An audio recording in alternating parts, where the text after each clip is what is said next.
കാത്തു നിൽക്കുന്നേ ഞാൻ യേശുവേ നിന്നാളിനായി. നിൻവരവിൻ ഭാഗ്യമോർത്താൽ ആനന്ദമെന്താനന്ദം. ലക്ഷ്യമെല്ലാം കാണുന്നേ മൽപ്രിയ മണാളനെ. ലക്ഷ്യമെല്ലാം കാണുന്നേ മൽപ്രിയ മണാളനെ. എന്നുമേഘേ വന്നിടുമോ പൊന്മുഖം ഞാൻ മുത്തിടാൻ. എന്നുമേഘേ വന്നിടുമോ പൊന്മുഖം ഞാൻ മുത്തിടാൻ. കർത്താവിന് സ്തോത്രം. ദൈവനാമം മഹത്വപ്പെടുമാറാകട്ടെ. കർത്താവിനാൽ അനുഗ്രഹീതരായ ദൈവമക്കളെ, കുഞ്ഞുങ്ങളെ, പ്രിയപ്പെട്ട കർത്തൃദാസന്മാരെ, നിങ്ങൾക്ക് ഒരിക്കൽ കൂടി സ്നേഹവന്ദനം. വെളിപ്പാട് പുസ്തകം 6-ാം അധ്യായത്തിന്റെ 1-ാം വാക്യം വീണ്ടും നമുക്ക് വായിക്കാം. വെളിപ്പാട് പുസ്തകം 6-ാം അധ്യായം 1-ാം വാക്യം. ലോകത്തിന്റെ ഭാവി കാര്യങ്ങൾ പരിശുദ്ധാത്മാവെ യോഹന്നാൻ അപ്പോസ്തലന് വെളിപ്പെടുത്തിയ മർമ്മങ്ങൾ ആണ് നമ്മൾ ചിന്തിച്ചുകൊണ്ടിരിക്കുന്നത്. വെളിപ്പാട് പുസ്തകം 1-ാം അധ്യായം നമുക്കറിയാം. പത്മോസിൽ വെച്ച് തേജസ്കരിക്കപ്പെട്ട യേശുവിനെ യോഹന്നാൻ കണ്ടു. 2-3 അധ്യായങ്ങളിൽ 7 സഭകൾ ആകുന്ന ഉൽപ്രാവണം വരെ, അഥവാ പെന്തക്കോസ്റ്റൽ ദിവസം മുതൽ കർത്താവിന്റെ ആസന്നമായ വരവ് വരെയുള്ള കാലഘട്ടത്തെ സ്വഭാവമായി വിശദീകരിച്ചും ചരിത്രത്തിൽ 6 കാലയളവാക്കി വിശദീകരിച്ചും സംസാരിച്ചു. 4-ാം അധ്യായത്തിൽ ഇവിടെ കയറി വരിക, മേലാൽ സംഭവിക്കാനുള്ളത് ഞാൻ നിനക്ക് കാണിച്ചു തരാമെന്ന് പറഞ്ഞു. തുടർന്ന് നാം കാണുന്നു, യോഹന്നാൻ സ്വർഗത്തിൽ ചെന്നപ്പോൾ കണ്ട കാഴ്ച, യഹോവയായ ദൈവം സിംഹാസനത്തിൽ, ചുറ്റിലും 24 മൂപ്പന്മാർ, അഥവാ പഴയ നിയമ പുതിയ നിയമ വിശുദ്ധന്മാർ. ദൈവത്തിന് ഭൂമിയിൽ മനുഷ്യരോടുള്ള നിയമം ഇവിടെ ടെർമിനേറ്റ് ചെയ്തു. അതുകൊണ്ടാണ് വില്ല് സ്വർഗത്തിൽ. പരിശുദ്ധാത്മാവിന്റെ സമ്പൂർണതയായ 7 ദീപങ്ങൾ, മുഴുവൻ ദൂതന്മാരുമാകുന്ന 4 ജീവികൾ, അകത്തും പുറത്തും കണ്ണുള്ളവ, എല്ലാ കാലങ്ങളിലെയും കാര്യങ്ങൾ ഗ്രഹിക്കുന്ന മലാഖമാർ, സറാഫുകൾ, എല്ലാവരും ചേർന്നൊരു സമ്പൂർണ്ണ ആരാധന. അതിന്റെ അർത്ഥം 4-ാം അധ്യായത്തിൽ ദൈവമക്കളാകുന്ന നാം സ്വർഗത്തിൽ എത്തിച്ചേർന്നു. ഈ ഭൂമിയിൽ കർത്താവ് വന്നു, സഭയെ ചേർത്തു. 5-ാം അധ്യായത്തിൽ ഈ ആരാധന കഴിയുമ്പോൾ യഹോവയായ ദൈവത്തിന്റെ വലങ്കയിലിരിക്കുന്ന അകത്തും പുറത്തും മുദ്രയുള്ള ഒരു പുസ്തകം, അത് മേടിക്കുവാനും വായിക്കുവാനും ആർക്ക് സാധിക്കുമെന്ന് ഒരു ചോദ്യം. അവിടെ ആരെയും അത് മേടിക്കുവാൻ യോഗ്യതയുള്ളവരെ കണ്ടില്ല. ഉടൻ അതിന്റെ ആകാംക്ഷ നിമിത്തം യോഹന്നാൻ കരയുന്നു. ഉടനെ മൂപ്പന്മാരിൽ ഒരുവൻ പറയുന്നു, കരയണ്ട, യഹൂദാ ഗോത്രത്തിലെ സിംഹവും ദാവീദിന്റെ പേരുമായവൻ പുസ്തകം തുറപ്പാൻ യോഗ്യൻ. അപ്പോഴാണ് കർത്താവിനെ നമുക്ക് കാണാം, അറക്കപ്പെട്ട കുഞ്ഞാട്.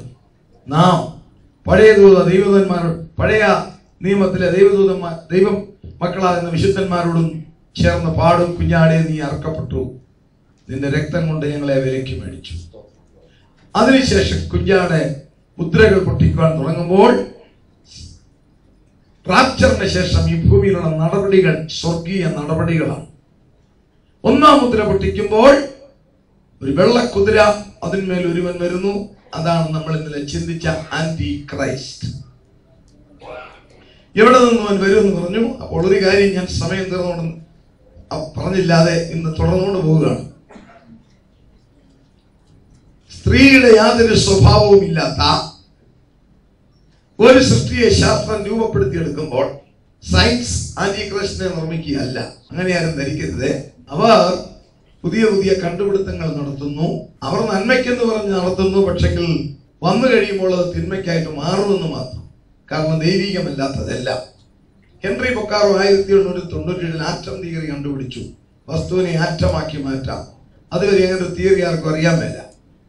അതൊരു വലിയ സംഭവമായി ശാസ്ത്രലോകം അംഗീകരിച്ചു. ആ വസ്തുവിനെ ആറ്റമാക്കാം. പക്ഷെ അതിന്റെ റിസൾട്ട് എന്താണെന്ന് അറിയാമോ?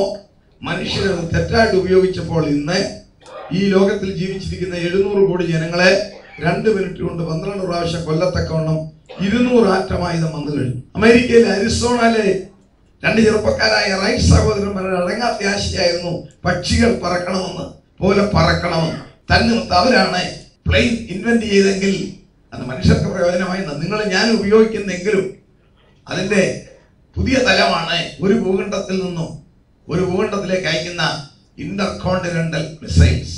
ഇങ്ങനെ ശാസ്ത്രം കണ്ടുപിടിക്കുന്നത് ദൈവികമല്ലാത്ത മാർഗത്തിൽ കൂടി പോകുമ്പോൾ തിന്മയായിട്ട് മാറും. സയൻസ് പുരുഷന്റെ സ്ത്രീയുടെ യാതൊരു ബന്ധവുമില്ലാത്ത ലൈംഗികമല്ലാത്ത മാർഗത്തിൽ വെറും കോശത്തിലെ DNA നിന്ന് സോമാറ്റിക് സെൽ ന്യൂക്ലിയർ ട്രാൻസ്ഫർ സൃഷ്ടിക്കുമ്പോൾ അത് ആന്റിക്രൈസ്റ്റ് ആയിട്ട് വരികയല്ല, അവൻ ഇവിടെ ഉണ്ട്. ഇന്നലെ നമ്മൾ വായിച്ചു 1 യോഹന്നാൻ 4:3 എതിർ ക്രിസ്തു വരുമെന്ന് നിങ്ങൾ കേട്ടിട്ടുണ്ടല്ലോ. അതിപ്പോൾ തന്നെ ഈ ഭൂമി ഉണ്ട്. ദൈവസഭ എടുക്കപ്പെട്ട് കഴിയുമ്പോൾ അവന് വെളിപ്പെടണം. അവന് വെളിപ്പെടാൻ പറ്റിയ ഒരു ശരീരം നോക്കിക്കൊണ്ടിരിക്കുക. നിങ്ങളുടെ ദുബൈയിൽ അല്ലെങ്കിൽ ഷാർജയിൽ താമസിക്കുന്ന പ്രിയമുള്ളവർ, ജോലി കഴിഞ്ഞാൽ നിങ്ങൾ അന്വേഷിക്കുന്നത് നിങ്ങളുടെ കപ്പാസിറ്റിക്കകത്ത് പറ്റിയ ഒരു അക്കോമഡേഷൻ എവിടെ കിട്ടും അല്ലേ? ആരെങ്കിലും പറഞ്ഞ ഒരിടത്തിൽ റൂം കിടപ്പുണ്ട്, ഉടനെ പോയി നോക്കി. അതിന്റെ ആനുവൽ റെന്റ് 30,000. നോക്കുമ്പോൾ ഒരു ബെഡ്റൂം ഉണ്ട്, ചെറുതാ, കിച്ചൺ ചെറുതാ. അപ്പൊ വേറൊരാൾ പറഞ്ഞത് അല്പം കൂടെ അങ്ങോട്ട് മാറിയാ ഇച്ചിരൂടെ കൊടുത്താൽ 32 കിട്ടും. അവിടെ ചെന്നപ്പോൾ ഇച്ചിരൂടെ നല്ലതാ. ഉടനെ കുറച്ച് കഴിഞ്ഞാൽ കേട്ടു 35 കൊടുത്താൽ അല്പം കൂടെ നല്ലതാ, അത് നോക്കും. ഉടനെ വേറൊരാൾ പറഞ്ഞില്ല 40 കൊടുത്താൽ double bedroom, 2 washroom, broad kitchen എല്ലാം കിട്ടും. അപ്പൊ അത് ഏറ്റവും ഇഷ്ടപ്പെട്ടു. അത് അഡ്വാൻസ് ചെയ്ത് എടുക്കുന്നത് പോലെ ഇവൻ ഇങ്ങനെ നോക്കി നടക്കുക, എനിക്ക് പറ്റിയത് ഏതാണെന്നും. അപ്പോഴാണ് സ്ത്രീയുടെ യാതൊരു ലക്ഷണവുമില്ലാത്ത, ആർദ്രതയില്ലാത്ത, മനസ്സലിവില്ലാത്ത, കരുണയില്ലാത്ത, ദയയില്ലാത്ത നല്ല മിടുക്കനായ ഒരുത്തന്തേ കയറി വന്നിരിക്കുന്നു. അത് പറ്റിയതാ. അവൻ പണ്ട് സർപ്പത്തിൽ കയറിയതുപോലെ അതിലോട്ട് കയറും. അങ്ങനെയാണ്. അല്ലാതെ ഈ സയൻസ് ആന്റിക്രൈസ്റ്റിനെ നിർമ്മിക്കാൻ ആരും ചിന്തിക്കരുത്. അത് നോക്കിക്കൊണ്ടിരിക്കുകയാണ്. നമ്മളൊരു വാഹനം വേണമെങ്കിൽ നമുക്ക് പറ്റിയ വാഹനം ഏതാ നോക്കി എടുക്കുന്നത് പോലെ ഉടൻ അവൻ അതിൽ കയറും. അതാണ് ആന്റിക്രൈസ്റ്റ്. നോക്കിക്കേ, ദൈവസഭ എടുക്കപ്പെട്ട ശേഷം ഈ ഭൂമി തകർന്ന് തരിപ്പണമായി കിടക്കുക. എന്തുകൊണ്ട്? ലോകത്തിൽ സംഭവിച്ച അതിശക്തമായ സൈക്ലോൺ. ഞാനോട് നമ്മൾ ചിന്തിച്ചത് റാപ്ചർ. ഇവിടെ എന്ത് സംഭവിച്ചെന്ന റോഡിൽ അറിയാതെ മുഴുവൻ തകർന്ന് കെട്ടിടങ്ങളെല്ലാം താഴെ വീണ്, എയർപോർട്ടെല്ലാം മാറി, ട്രെയിൻ ഇല്ല, ടെലികമ്മ്യൂണിക്കേഷൻ ഇല്ല, ടവറെല്ലാം സൈക്ലോൺ നിർത്ത താഴെ വീണ്, ഇലക്ട്രിക് ടവറെല്ലാം താഴെ വീണ്, ആറ്റം നിലയങ്ങളെല്ലാം പൊട്ടി, റേഡിയേഷൻ വ്യാപിച്ച്, ലോകത്തിലെ വലിയ ബിഗ് അണക്കെട്ടുകൾ പൊട്ടിത്തകർന്ന് ജലപ്രളയം, നദികൾ തിരിഞ്ഞൊഴുകും, കോടിക്കണക്കിന് ശവം ഇവിടെ കിടക്കും, കമ്മ്യൂണിക്കേഷൻ ഇല്ല, കോടിക്കണക്കിന് ആളുകൾ മുറിവേറ്റവരായി കിടക്കും. അതാണ് കർത്താവ് പറഞ്ഞത്, ആർക്കും പ്രവർത്തിച്ചുകൂടാൻ മേലാത്ത രാത്രി. ലോകത്തിലെ ഒരു റൂളറിനും ഒന്നും ചെയ്യാൻ മേല, അവരുടെ കപ്പാസിറ്റിക്ക് പുറത്താണ് ഈ ദുരന്തം. അങ്ങനെ തരിച്ചു നിൽക്കുമ്പോഴാണ് ഒരല്പം ജീവൻ ശേഷിച്ചിരിക്കുന്ന 10 കൊമ്പുകളാകുന്ന 10 രാജാക്കന്മാർ അവരുടെ ഇടയിൽ, അവരിൽ നിന്നല്ല, അവരുടെ ഇടയിൽ. അതായത് ഇന്നലെ നമ്മൾ ചിന്തിച്ചത്. നോക്കിക്കേ, അവരുടെ ഇടയിൽ വരുന്നു. ഉൽപ്പത്തി പുസ്തകം 49 അധ്യായം 17 വാക്യപ്രകാരം ഒരു ദാൻ ഗോത്രക്കാരൻ, ദാനിയേൽ പ്രവചനം 11 അധ്യായത്തിന്റെ 34 വാക്യപ്രകാരം സിറിയൻ വംശജൻ, അതിൽ നിന്നും ഉളവാകുന്ന ശക്തി കൊണ്ട് നിർമ്മിച്ചെടുത്തത്. അവൻ വരും. ഈ 10 രാജാക്കന്മാർ പറഞ്ഞു ഭരിക്കാൻ. അവനങ്ങോട്ട് ഭരിക്കാൻ തുടങ്ങുമ്പോൾ അവൻ എന്ത് ചെയ്യുന്നറിയാമോ? അവിടെയാണ് ലോകം തരിച്ചു നോക്കും, തകർന്നു കിടക്കുന്ന ലോകം. അവനൊരു പവർ ഉണ്ട്. ബൈബിൾ എത്ര വ്യക്തമായിട്ട് പറയുന്നറിയാം അവന്റെ പവർ. ഒന്ന് വായിച്ചേ. 2 സ്ഥലത്തെ വ്യക്തമായിട്ട് അവന്റെ പവർ പറയുന്നു. വെളിപ്പാട് 13 അധ്യായം 13 വാക്യം വായിക്കാം ഒരാൾക്ക്. വെളിപ്പാട് 13 അധ്യായം 13 വാക്യം. തീ ഇറങ്ങുമാറെ വലിയ അടയാളങ്ങൾ പ്രവർത്തിക്കും. നോക്കിക്കേ, അവൻ വലിയ അടയാളങ്ങൾ പ്രവർത്തിക്കും. 1 വാക്യം. ഇത് പഴയ ലൂസിഫറാ, സത്താൻ. നമുക്കറിയാം, ദൈവത്താൽ നിയോഗം ലഭിച്ച മോശ ഈജിപ്തിൽ ചെന്നു, തന്നെ ദൈവം അയച്ചതാണെന്ന് പറഞ്ഞു. തന്റെ ആ ഇടയ വടി താഴെ ഇട്ടു. അതെന്തായി? ഒരു സർപ്പമായി. രാജാവ് പേടിച്ചില്ല. രാജാവ് ഉടനെ ഭയപ്പെട്ടില്ല. അവിടെ സ്ഥിരം മന്ത്രവാദികളുണ്ട്, അവരോടേക്ക് വരാൻ പറഞ്ഞു. അവര് വന്നു, അവരെ കൈ കാണിച്ചു, അവരും വടിയിട്ടു. എന്ത് സംഭവിച്ചു? സർപ്പമായി. പക്ഷെങ്കിൽ അവൻ ഒതുക്കണം എന്നറിയിക്കാൻ മോശയുടെ വടി വിഴുങ്ങി, എന്നാലും അതും സർപ്പം ആയി. പവർ. വടി കൊണ്ട് നൈൽ നദിയെ അടിച്ചു. എന്തു പറ്റി? വെള്ളം മുഴുവൻ അപ്പോൾ മന്ത്രവാദികൾ അടിച്ചു. അവരടിച്ച ഭാഗവും രക്തമായി. ഫറവോന് സന്തോഷമായി. അത് കഴിഞ്ഞ് അവർ കൽപ്പിച്ചു മുഴുവൻ തവള, ദേശം മുഴുവൻ. മന്ത്രവാദികളും കൽപ്പിച്ചു, അവരും കൽപ്പിച്ചപ്പം നല്ല ഒന്നാം തരം ഫ്രൈ ചെയ്യാവുന്ന തവള കിട്ടി അവർക്ക്. അപ്പൊ 3 കാര്യത്തിൽ അവർ റെഡി. 4ാമത് പൊടിവാരി മേലോട്ടിട്ടു. അത് മുഴുവൻ മന്ത്രവാദികളും വാരി മേലോട്ടിട്ടു. പക്ഷെ അത് പൊടി പേരായില്ല, അവന്റെ തല പേരും കയറി. അപ്പം ഒരു പരിധി വരെ തമ്പുരാൻ വിട്ടു. അത് കഴിഞ്ഞപ്പം അടുത്തത് ഇങ്ങനെ വന്നു കഴിഞ്ഞ ഉടനെ മോശ പറഞ്ഞു കഴിഞ്ഞപ്പം അവിടെയുള്ളതിന് എല്ലാ അൾസർ, ഒരെണ്ണത്തിന് അനങ്ങാൻ മേല. എല്ലാത്തിന്റെ ദേഹത്ത് പരു. ഫറവോനും മേല, ഫറവോത്തിക്കും മേല, മക്കൾക്കും മേല, ഉദ്യോഗസ്ഥനും മേല, എല്ലാത്തിനും പരു പിടിച്ച് ഇങ്ങനെ ചൊറിയാനും മേല, ചൊറിയാതിരിക്കാനും മേല. അങ്ങനെ ഇരിക്കുമ്പം ഫറവോൻ ആള് വിട്ടു മന്ത്രവാദിക്ക്. ഈ പോയവനും ചൊറിഞ്ഞുകൊണ്ട് അവിടെ ചെന്നപ്പോ മന്ത്രവാദികൾ പറഞ്ഞു, ഞങ്ങളും ചൊറിഞ്ഞുകൊണ്ടിരിക്കുക, ഞങ്ങൾക്കും വരൂ. അപ്പം ഒരു എക്സ്റ്റെന്റ് വരെ ഇവൻ അതിശയം പ്രവർത്തിക്കാം. അവൻ അത്ഭുതം പ്രവർത്തിക്കും. ശ്രദ്ധിച്ചോ, അവൻ അത്ഭുതം പ്രവർത്തിക്കും. എന്തോ അവൻ അത്ഭുതം, അവൻ വലിയ കാര്യങ്ങൾ ചെയ്യും. താഴെ കിടക്കുന്ന തകർന്നുപോയ ഫ്ലൈ ഓവർ അവൻ പൊക്കിയെടുത്ത് വെക്കും. ലോകം മുഴുവൻ വീണ് കിടക്കുന്ന സാറ്റലൈറ്റ് എടുത്ത് മേളിൽ വെക്കും. അവന്റെ പവർ. എയർപോർട്ടുകൾ അവൻ നന്നാക്കും. ആകാശത്തിൽ തീയിറക്കി ലോകത്തിൽ കിടക്കുന്ന കോടിക്കണക്കിന് ശവം അവൻ കത്തിച്ചു കളയും. തീർന്നില്ല, അവനെ ജനം തരിച്ചു നോക്കും. ഇവനെ എന്താ വിക്രമനായ ഒരു രാജാവ്. ദാനിയേൽ പറയുന്നത് എ മൈറ്റി കിങ്. അവനെ ജനം തറച്ചു നോക്കും. വായിക്കാം, എഗസ്കേൽ 28:3 ക്ലിയർ കട്ടായിട്ട് പറയുന്നവൻ എന്ത് ചെയ്യും?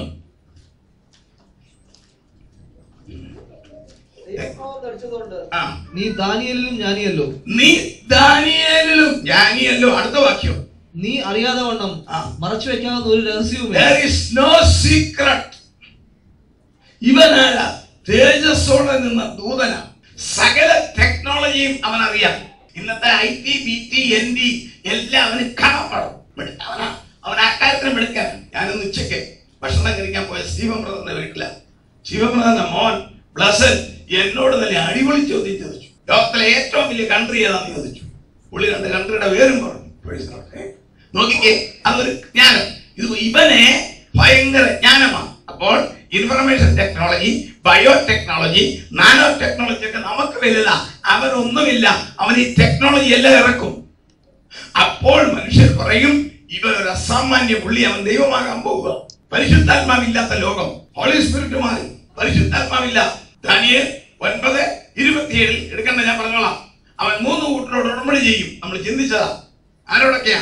1 ലോക ജനതയോടെ, 2 യഹൂദനോട്, 3 കൈവിടപ്പെട്ട ക്രൈസ്തവ സഭയോട്. യഹൂദനോട് അവൻ ഉടമ്പടി ചെയ്യുന്നതിന് ലക്ഷണമാ നമ്മൾ മിനിഞ്ഞാന്ന് ചിന്തിച്ചത്. പലസ്തീൻ ഇസ്രായേൽ പ്രോബ്ലം 65 വർഷമായി ഇങ്ങനെ നീറു നിൽക്കുന്നു. അമേരിക്ക വിചാരിച്ചിട്ടും പറ്റുന്നില്ല, ബ്രിട്ടൻ വിചാരിച്ചാലും UN വിചാരിച്ചാലും പറ്റുന്നില്ല. ഒറ്റ രാത്രിയിൽ അവനെ പ്രശ്നം തീർക്കും. 1 night അവൻ ഇസ്രായേലിന്റെ അടങ്ങാത്ത ആഗ്രഹമായ ദേവാലയം പണിയുവാൻ അവൻ സഹായിക്കും, പണി തീർക്കും. നിങ്ങളോട് നമ്മൾ ചിന്തിച്ചു, മാർബിൾ ബ്രിക്സ് കൊണ്ട് വെച്ചിട്ടുണ്ട്, എല്ലാം റെഡി. തീവ്രവാദികൾ പണി തുടങ്ങി. അവന്റെ ആശീർവാദത്തോടെ പണി പൂർത്തീകരിക്കും. അപ്പോൾ യഹൂദൻ പറയും, കർത്താവ് പറഞ്ഞൊരു വാക്യം നിവർത്തിക്കും, ഞാൻ എന്റെ പിതാവിന്റെ നാമത്തിൽ വന്നു, നിങ്ങൾ എന്നെ കൈക്കൊണ്ടില്ല, മറ്റൊരുത്തൻ സ്വന്തം നാമത്തിൽ വന്നാൽ കൈക്കൊള്ളും. മറുഭാഗത്തെ പലസ്തീനോട് PLOയ്ക്ക് യെരുസലേം കൊടുക്കും, നിങ്ങൾ അവിടെ ഇരുന്നു. വെളിപ്പാട് 11:2 പറഞ്ഞ പ്രകാരം യെരുസലേം എന്ന യഹൂദന്റെ വിശുദ്ധ നഗരം അവരുടെ കയ്യിൽ നിന്ന് പോകും. അപ്പൊ യഹൂദന്മാർ ഓർക്കും, ഇവൻ തന്നെ വാഗ്ദത്ത മശിഹ. ശ്രദ്ധിച്ചോണേ. പിന്നെ ഇവിടെ നിർഭാഗ്യമായ ഒരു കൂട്ടരുണ്ട്, കൈവിടപ്പെട്ടു പോകുന്ന ക്രൈസ്തവ ലോകം. ഒരു ഡിനോമിനേഷൻ അല്ല, ഒരു എക്സ്പീരിയൻസ്. ഒരു ഡിനോമിനേഷൻ അല്ല. കർത്താവിന്റെ വരവിൽ പോകുന്നത് ഫസ്റ്റ് ക്വാളിറ്റി അല്ല, സൂപ്പർ ക്വാളിറ്റിയാ. കാരണം ഇത് തേജസ് ആകണം. ഈ ബോഡി തേജസ് ആകണമെങ്കിൽ ഫസ്റ്റ് ക്വാളിറ്റി പറ്റത്തില്ല, സൂപ്പർ ക്വാളിറ്റി പോകണം. അതിനാ സൂപ്പർ ക്വാളിറ്റി നമുക്ക് കിട്ടുവാനാ നമ്മൾ ഈ പരിശുദ്ധാത്മാവ്. സൂപ്പർ ക്വാളിറ്റി നമുക്ക് കിട്ടുവാൻ സ്വർഗീയ നടപടിയാണ് ഈ യോഗം. ഇത് കേൾക്കുമ്പോൾ 10 ഏക്കർ സ്ഥലം വിട്ടുപിടിക്കാനല്ല, എങ്ങനെയും അങ്ങ് എന്ന് പറ്റണം. ലോകത്തിലെ ഭൗതിക നന്മകളൊന്നും അനുഭവിക്കരുതെന്നല്ല. You can experience everything, but our ultimate aim is to inherit eternity. That is our ultimate aim. അപ്പോൾ നമ്മൾ റെഡി ആയിട്ടിരുന്നോണം. അല്ലാത്തത് ഇവിടെ ഒരു നല്ല കൂട്ടർ കിടക്കും. നമ്മൾ ഇന്ന് ഇപ്പൊ ചിന്തിക്കും സമയം ഉണ്ടെങ്കിൽ അവരോട് ഉടമ്പടി ചെയ്യും. നിങ്ങളുടെ കാര്യം ഞാൻ ഏറ്റു. ഒരു റിലീജിയസ് ലീഡർ, കള്ളപ്രവാചകൻ ഉടമ്പടി ചെയ്യും. അവനെ കൊണ്ട് മരിക്കാൻ തുടങ്ങും. കൺവെൻഷൻ നമ്മൾ ചിന്തിച്ചത് വിശദമായിട്ട് ചിന്തിക്കാൻ പോവുക. അവനെ 10 രാജമുടി. അന്ന് നമുക്ക് ചിന്തിക്കാൻ സമയമില്ലായിരുന്നല്ലോ, 1 മണിക്കൂറല്ലേ ഉള്ളൂ. അപ്പൊ അത് ചിന്തിക്കാൻ ഒക്കത്തില്ല. 10 രാജമുടി വായിക്കാം. വെളിപ്പാട് 13:1 പോരാട്ടമുള്ള വാക്യമാ, ശ്രദ്ധിച്ചു വായിച്ചോണേ. അപ്പോൾ 10 കൊമ്പും 7 തലയും കൊമ്പുകളിൽ 10 രാജമുടിയും. തെറ്റിച്ചില്ല. കമ്പും കൊലയും ഒന്നും വന്നില്ല. കറക്റ്റാ. 10 കൊമ്പും 7 തലയും കൊമ്പുകളിൽ 10 രാജമുടിയും. 10 കൊമ്പ് യൂറോപ്യൻ എക്കണോമിക് കമ്മ്യൂണിറ്റി. 7 തല, 7 കോണ്ടിനെന്റ്. ഈ ലോകത്തിൽ 7 കോണ്ടിനെന്റ്. അത് 7 ഭരിക്കും. 10 രാജമുടി. അത് ഒന്നോരാ നിങ്ങളെങ്കിലും ഒന്നുകൂടെ പറയാം. ക്രൗൺ രാജമുടി. ബ്രൈഡൽ, അതാ കറക്റ്റ് വാക്ക്. മലയാളവും കറക്റ്റ്. ഇവന് 10 രാജമുടി. വെളിപ്പാട് 12 കാണാം. സാത്താൻ 7 രാജമുടി. നമ്മുടെ കർത്താവിന് അനേകം രാജമുടി. വെളിപ്പാട് 19:12. ഇവന്റെ 10 രാജമുടി കേട്ടോണം. 1 വെളിപ്പാട് 13:7 വായിക്കാം. ആദ്യത്തെ രാജമുടി. വിശുദ്ധന്മാരോട് യുദ്ധം ചെയ്ത് അവരെ ജയിപ്പാനും അതിന് അധികാരം ലഭിച്ചു. അടുത്ത വാക്യം കേട്ടോ. സകല ഗോത്രത്തിന്മേലും വംശത്തിന്മേലും ഭാഷമേലും ജാതിമേലും അധികാരം ലഭിച്ചു. കർത്താവ് 7 വർഷത്തേക്ക് കൊടുക്കുക അവനെ തകർക്കാൻ. അല്ലെ അവന് കിട്ടത്തില്ല. ഇവന് 6.5 കോടി വർഷം മുമ്പേ, പ്രീ ആഡമിക് യൂണിവേഴ്സിന് മുമ്പേ സ്വർഗത്തിൽ ദൈവത്തോട് അടുത്തിരുന്നപ്പോൾ അവന് ആശ വന്നു, എനിക്ക് ദൈവത്തോട് തുല്യമാകണം. എന്റെ സിംഹാസനം ദൈവത്തിന്റെ സിംഹാസനത്തിന്റെ ഒപ്പം വെക്കണം. ദൈവത്തിന്റെ പരിജ്ഞാനത്തിന്റെ കമ്പ്യൂട്ടറിൽ അത് കണ്ടു. അങ്ങനെയാണ് അവന്റെ തേജസ് പോയി. അവൻ പിശാചായി. അവനെ ഭൂമിക്ക് അവകാശം കൊടുത്തില്ല.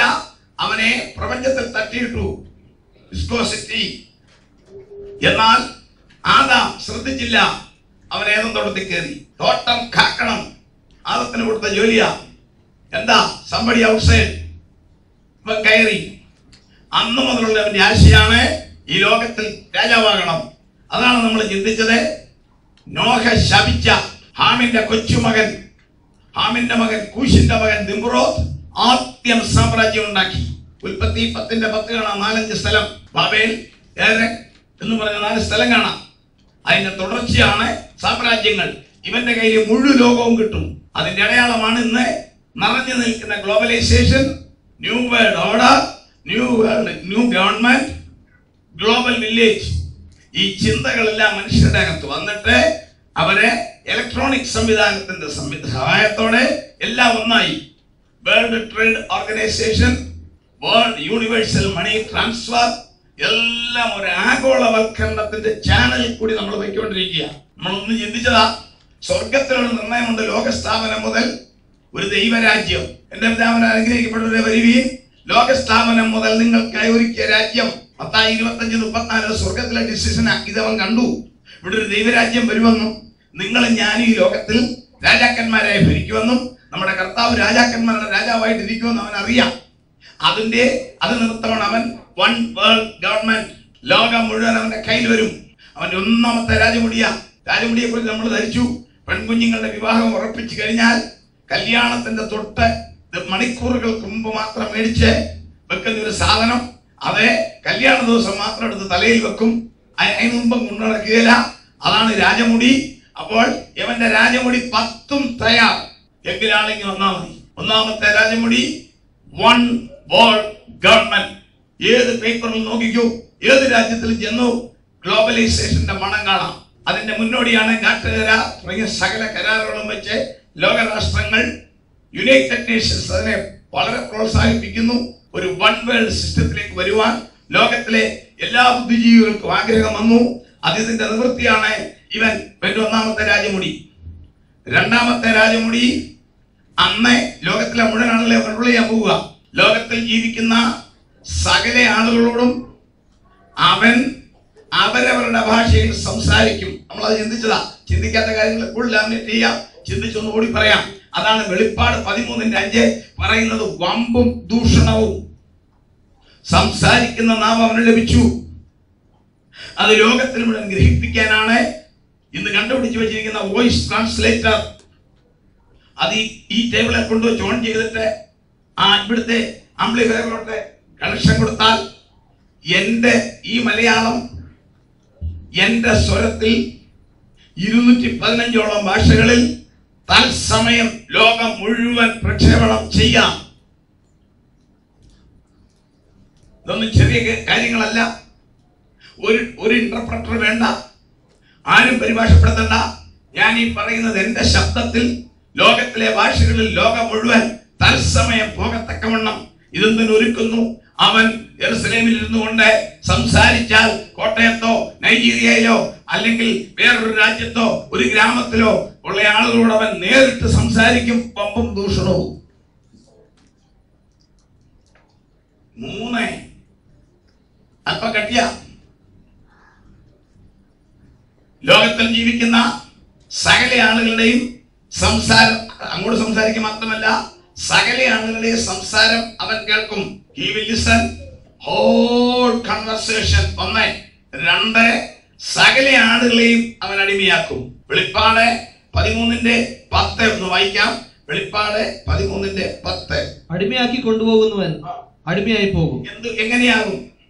ഞാൻ പറഞ്ഞല്ലോ, ലോകം സ്ഥിരം മാറും. 21 ആക്ഷൻ സ്വർഗത്തിൽ നിന്ന് നടത്തും. നമ്മളൊക്കെ സമയം പോലെ എന്ത് ചെയ്യും? അത് ജീവിക്കാൻ ഒക്കത്തില്ല. കൺവെൻഷൻ നമുക്കറിയാം. വൈറ്റ് തിരിച്ചാൽ എന്നതാ വരുന്നത്? അതൊന്ന് പറഞ്ഞേ. രക്തം. വേറൊരു വൈറ്റ് തിരിച്ചാൽ ബിറ്റർ വാട്ടർ, കയ്പ്.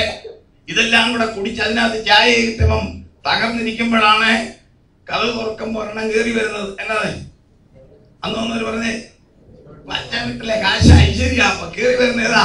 പാതാളത്തിൽ നിന്നുള്ള കൂളിപ്പട. വെളിപ്പാട് 9-ാം അധ്യായം. അന്ന് നമ്മൾ വായിച്ചില്ല. ഒന്ന് വേഗം വായിച്ചേ. വെളിപ്പാട് 9:1. 5-ാമത്തെ ദൂതൻ ഊതി, അപ്പോൾ ഒരു നക്ഷത്രം ആകാശത്ത് നിന്ന് ഭൂമിയിൽ വീണ് കിടക്കുന്നത് ഞാൻ കണ്ടു. അവന് അഗാധ കൂപത്തിന്റെ താക്കോൽ ലഭിച്ചു. 21 ആക്ഷനിൽ 11ാമത്തെ ആക്ഷനാണ്. അവൻ അഗാധ കൂപം തുറന്നു. ഉടനെ പെരുഞ്ചൂളയിലെ പുക പോലെ. പാതാളം, അഥവാ പാതാളം, അഗാധ കൂപം. പാതാളത്തിൽ ആരായിരുന്നു? യെസ്. ഇപ്പൊ അവിടെ ആരെങ്കിലും ഉണ്ടോ? ഇല്ല. അഥവാ പാതാളത്തിൽ ആരാ? ദൈവത്തെ കൂടാതെ.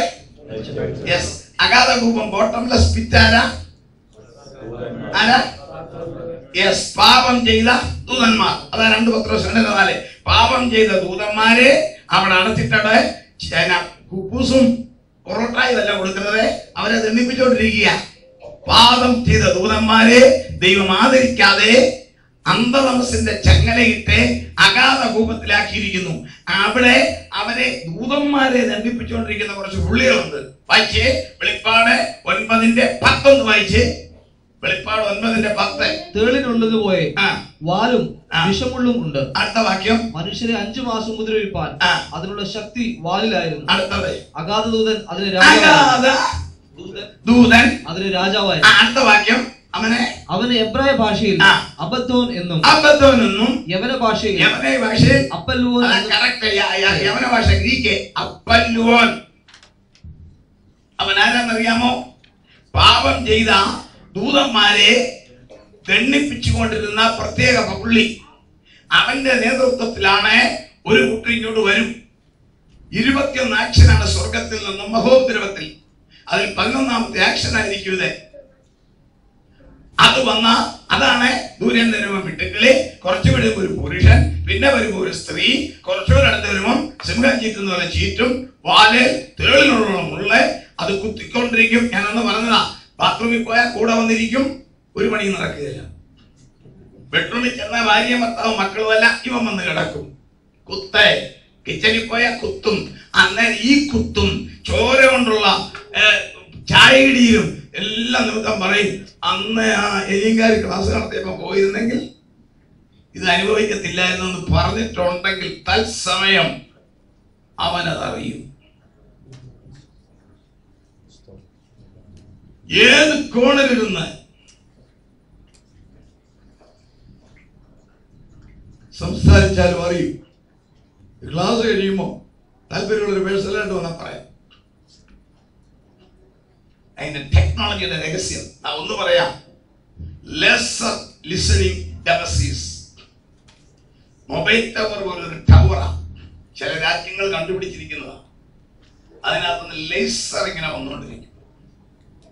എനിക്ക് ഒടുവിൽ കിട്ടിയ കണക്കനുസരിച്ച് 40 കിലോമീറ്ററിനകത്തെ മുഴുവൻ കൺവെർസേഷനും വലിച്ചെടുക്കും. മനുഷ്യരുടേത് മാത്രം, ഹ്യൂമൻ വോക്കൽ കോഡിൽ നിന്നും വരുന്നത് മാത്രം. വേറെ കാറിന്റെ ലോറിയുടെ ഹോൺ ശബ്ദമോ വണ്ടി പോകുന്നോ ട്രെയിൻ പോകുന്നതോ കാക്ക കരയുന്നൊന്നും വലിച്ചെടുക്കത്തില്ല. എത്ര കൃത്യമാണെന്ന് നോക്കിക്കേ. ഹ്യൂമൻ വോക്കൽ കോഡിൽ നിന്നും വെളിയിൽ വരുന്ന ശബ്ദം വലിച്ചെടുത്ത് ആ പറയുന്നത് ഒരു കമ്പ്യൂട്ടറിലോട്ട് കയറ്റിയിട്ട് അത് ട്രാൻസ്ലേറ്റ് ചെയ്ത് അവന്റെ ഭാഷയിലാക്കിയിട്ട് ഏത് ഡിഗ്രിയിൽ നിന്ന് ഇത് വന്നു എന്ന് കാണിക്കും. താല്പര്യമുള്ള സഹോദരന്മാരെ, പരിചയമുള്ളവർ വന്നാൽ പറഞ്ഞാൽ എല്ലാവരും പറയാനൊക്കത്തില്ല. ടെക്നിക്ക് അതിന് വേറെ കാരണങ്ങളുണ്ടാവും. അടിമ വിടാൻ നോക്കൂ, തീർന്നില്ല. ശാസ്ത്രലോകം ഒരു കണ്ടുപിടുത്തം നടത്തിക്കൊണ്ടിരിക്കുക. അതെ, BBC 3 മിനിറ്റ് കാണിച്ചു, പിന്നെ നിർത്തി. എന്താന്ന് എനിക്ക് തോന്നുന്നത് ഒരുപക്ഷെ അത് അതിന്റെ അപകടം മനസ്സിലാക്കിയായിരിക്കാം, അത് നിർത്തി. അതിനവരുടെ പേര് ഫ്യൂച്ചർ ഫെന്റാസിയ. സയൻസ് കണ്ടുപിടിച്ചുകൊണ്ടിരിക്കുന്ന ഒരു പുതിയ പരിപാടി കേട്ടു. ഞാൻ ഉദാഹരണം പറയാം. കൊച്ചുമോൻ ശാസ്ത്രം പറയുന്നതാ. നമ്മുടെ കൊച്ചുമോൻ ഒരു ലോക പ്രശസ്ത ഡോക്ടർ ഇല്ല, ലോക പ്രശസ്ത സയന്റിസ്റ്റ്. ഇവർ രണ്ടുപേരും ബ്രില്യൻസാ. കൊച്ചുമോനെ പോലെ ഒരു ഡോക്ടർ ലോകത്തിൽ 1-2 പേരേ ഉള്ളൂ. ജോർജായനെ പോലെ ഒരു സയന്റിസ്റ്റ് അധികമില്ല. ഇവർക്ക് രണ്ടുപേർക്ക് ഒരു 78-50 വയസ്സുമായി. ഇവർ രണ്ടുപേരും എത്ര നാൾ ജീവിച്ചിരിക്കും?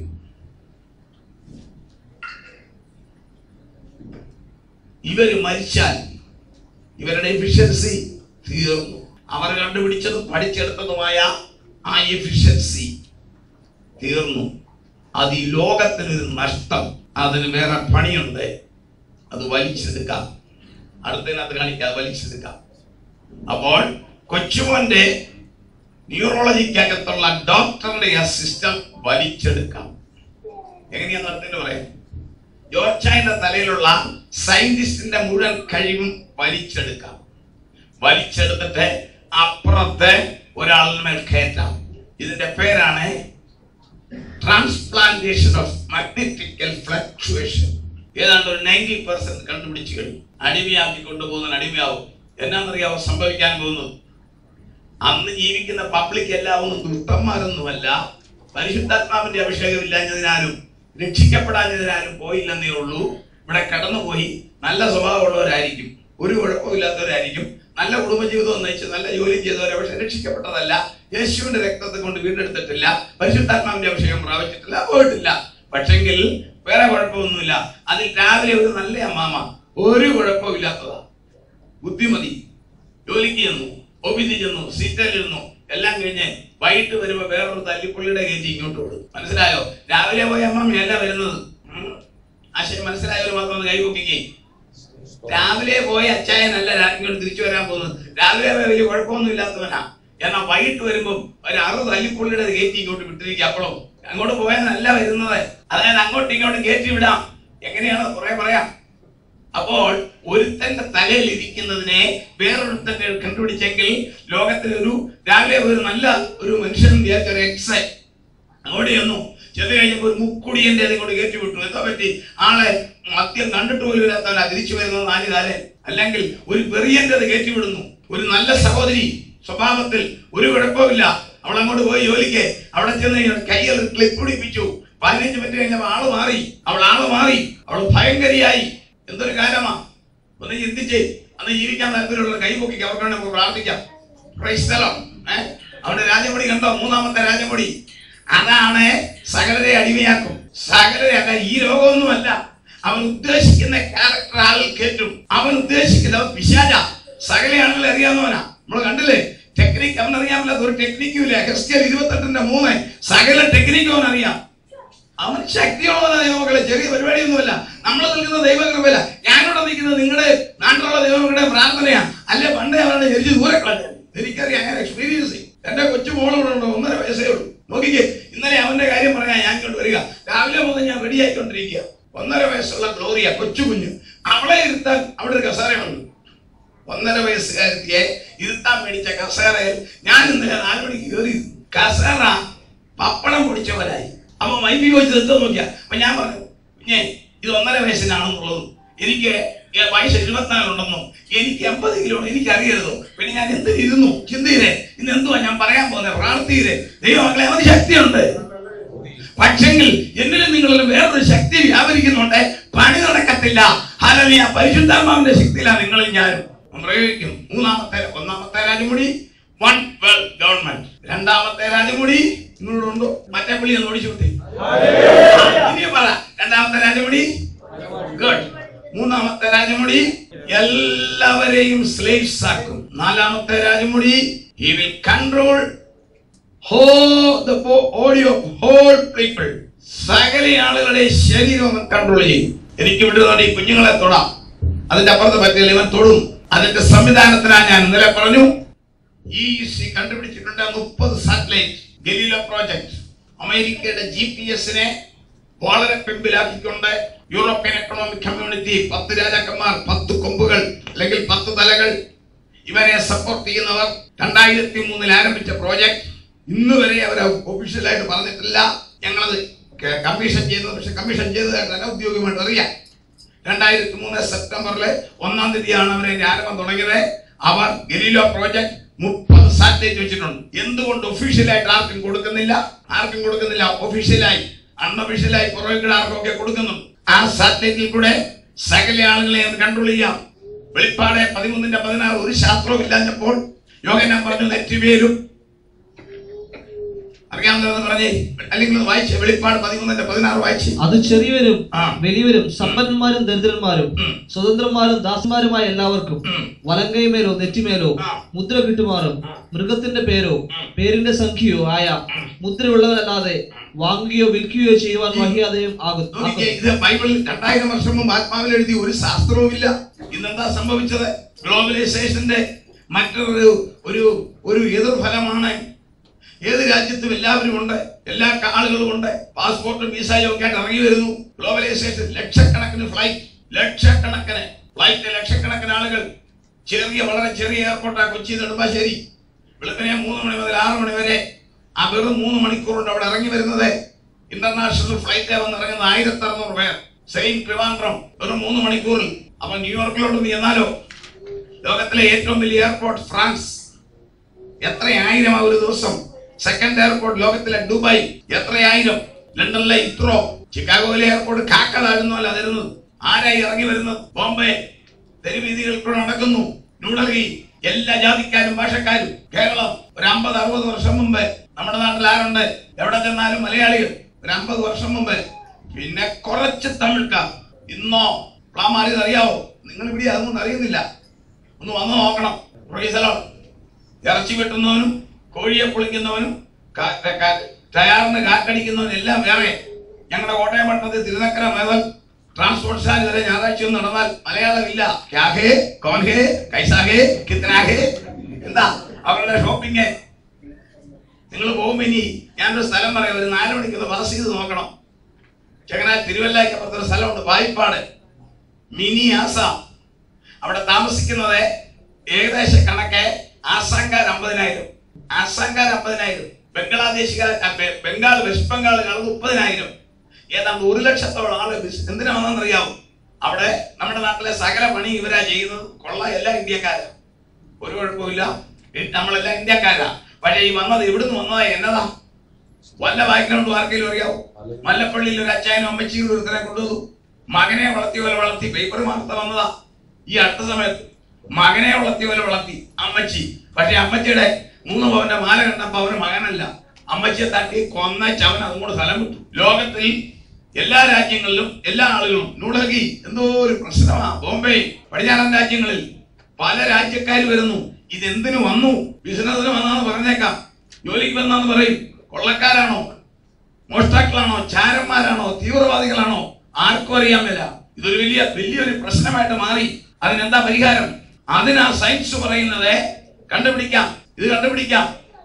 എല്ലാവരുടെയും നെറ്റിയിലും കയ്യിൽ ചിപ്പ് വെക്കാം. ഒരു നമ്പർ ഇടാം. ആ നമ്പർ കമ്പ്യൂട്ടറിൽ ഫീഡ് ചെയ്താൽ കമ്പ്യൂട്ടറോട് നമ്പർ അടിച്ചാൽ ആരാന്നറിയാം. കണ്ടുപിടിച്ചു കഴിഞ്ഞ് വിജയിച്ചു.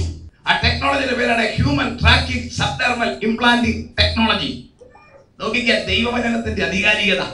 2000 വർഷം മുമ്പ് ഒരു സയൻസും ഇല്ലാഞ്ഞപ്പോൾ യോഹന്നാൻ അദ്ദേഹത്തിന്റെ ഭാഷയെ വിളിച്ചു പറഞ്ഞു, നെറ്റിയിലും കയ്യിലും മുദ്ര. നമ്മുടെ കാലത്ത് വന്നപ്പോ ചിപ്പ്, അതോ എത്ര സൈസ് ചിപ്പുകൾ ഇപ്പോൾ ഉണ്ടെന്ന് അറിയാവോ? Silicon chip, DNA chip, nano chip. നിങ്ങൾക്കറിയാവോ ഒരു പുതിയ പരിപാടി സൈബർ ടെക്നോളജി?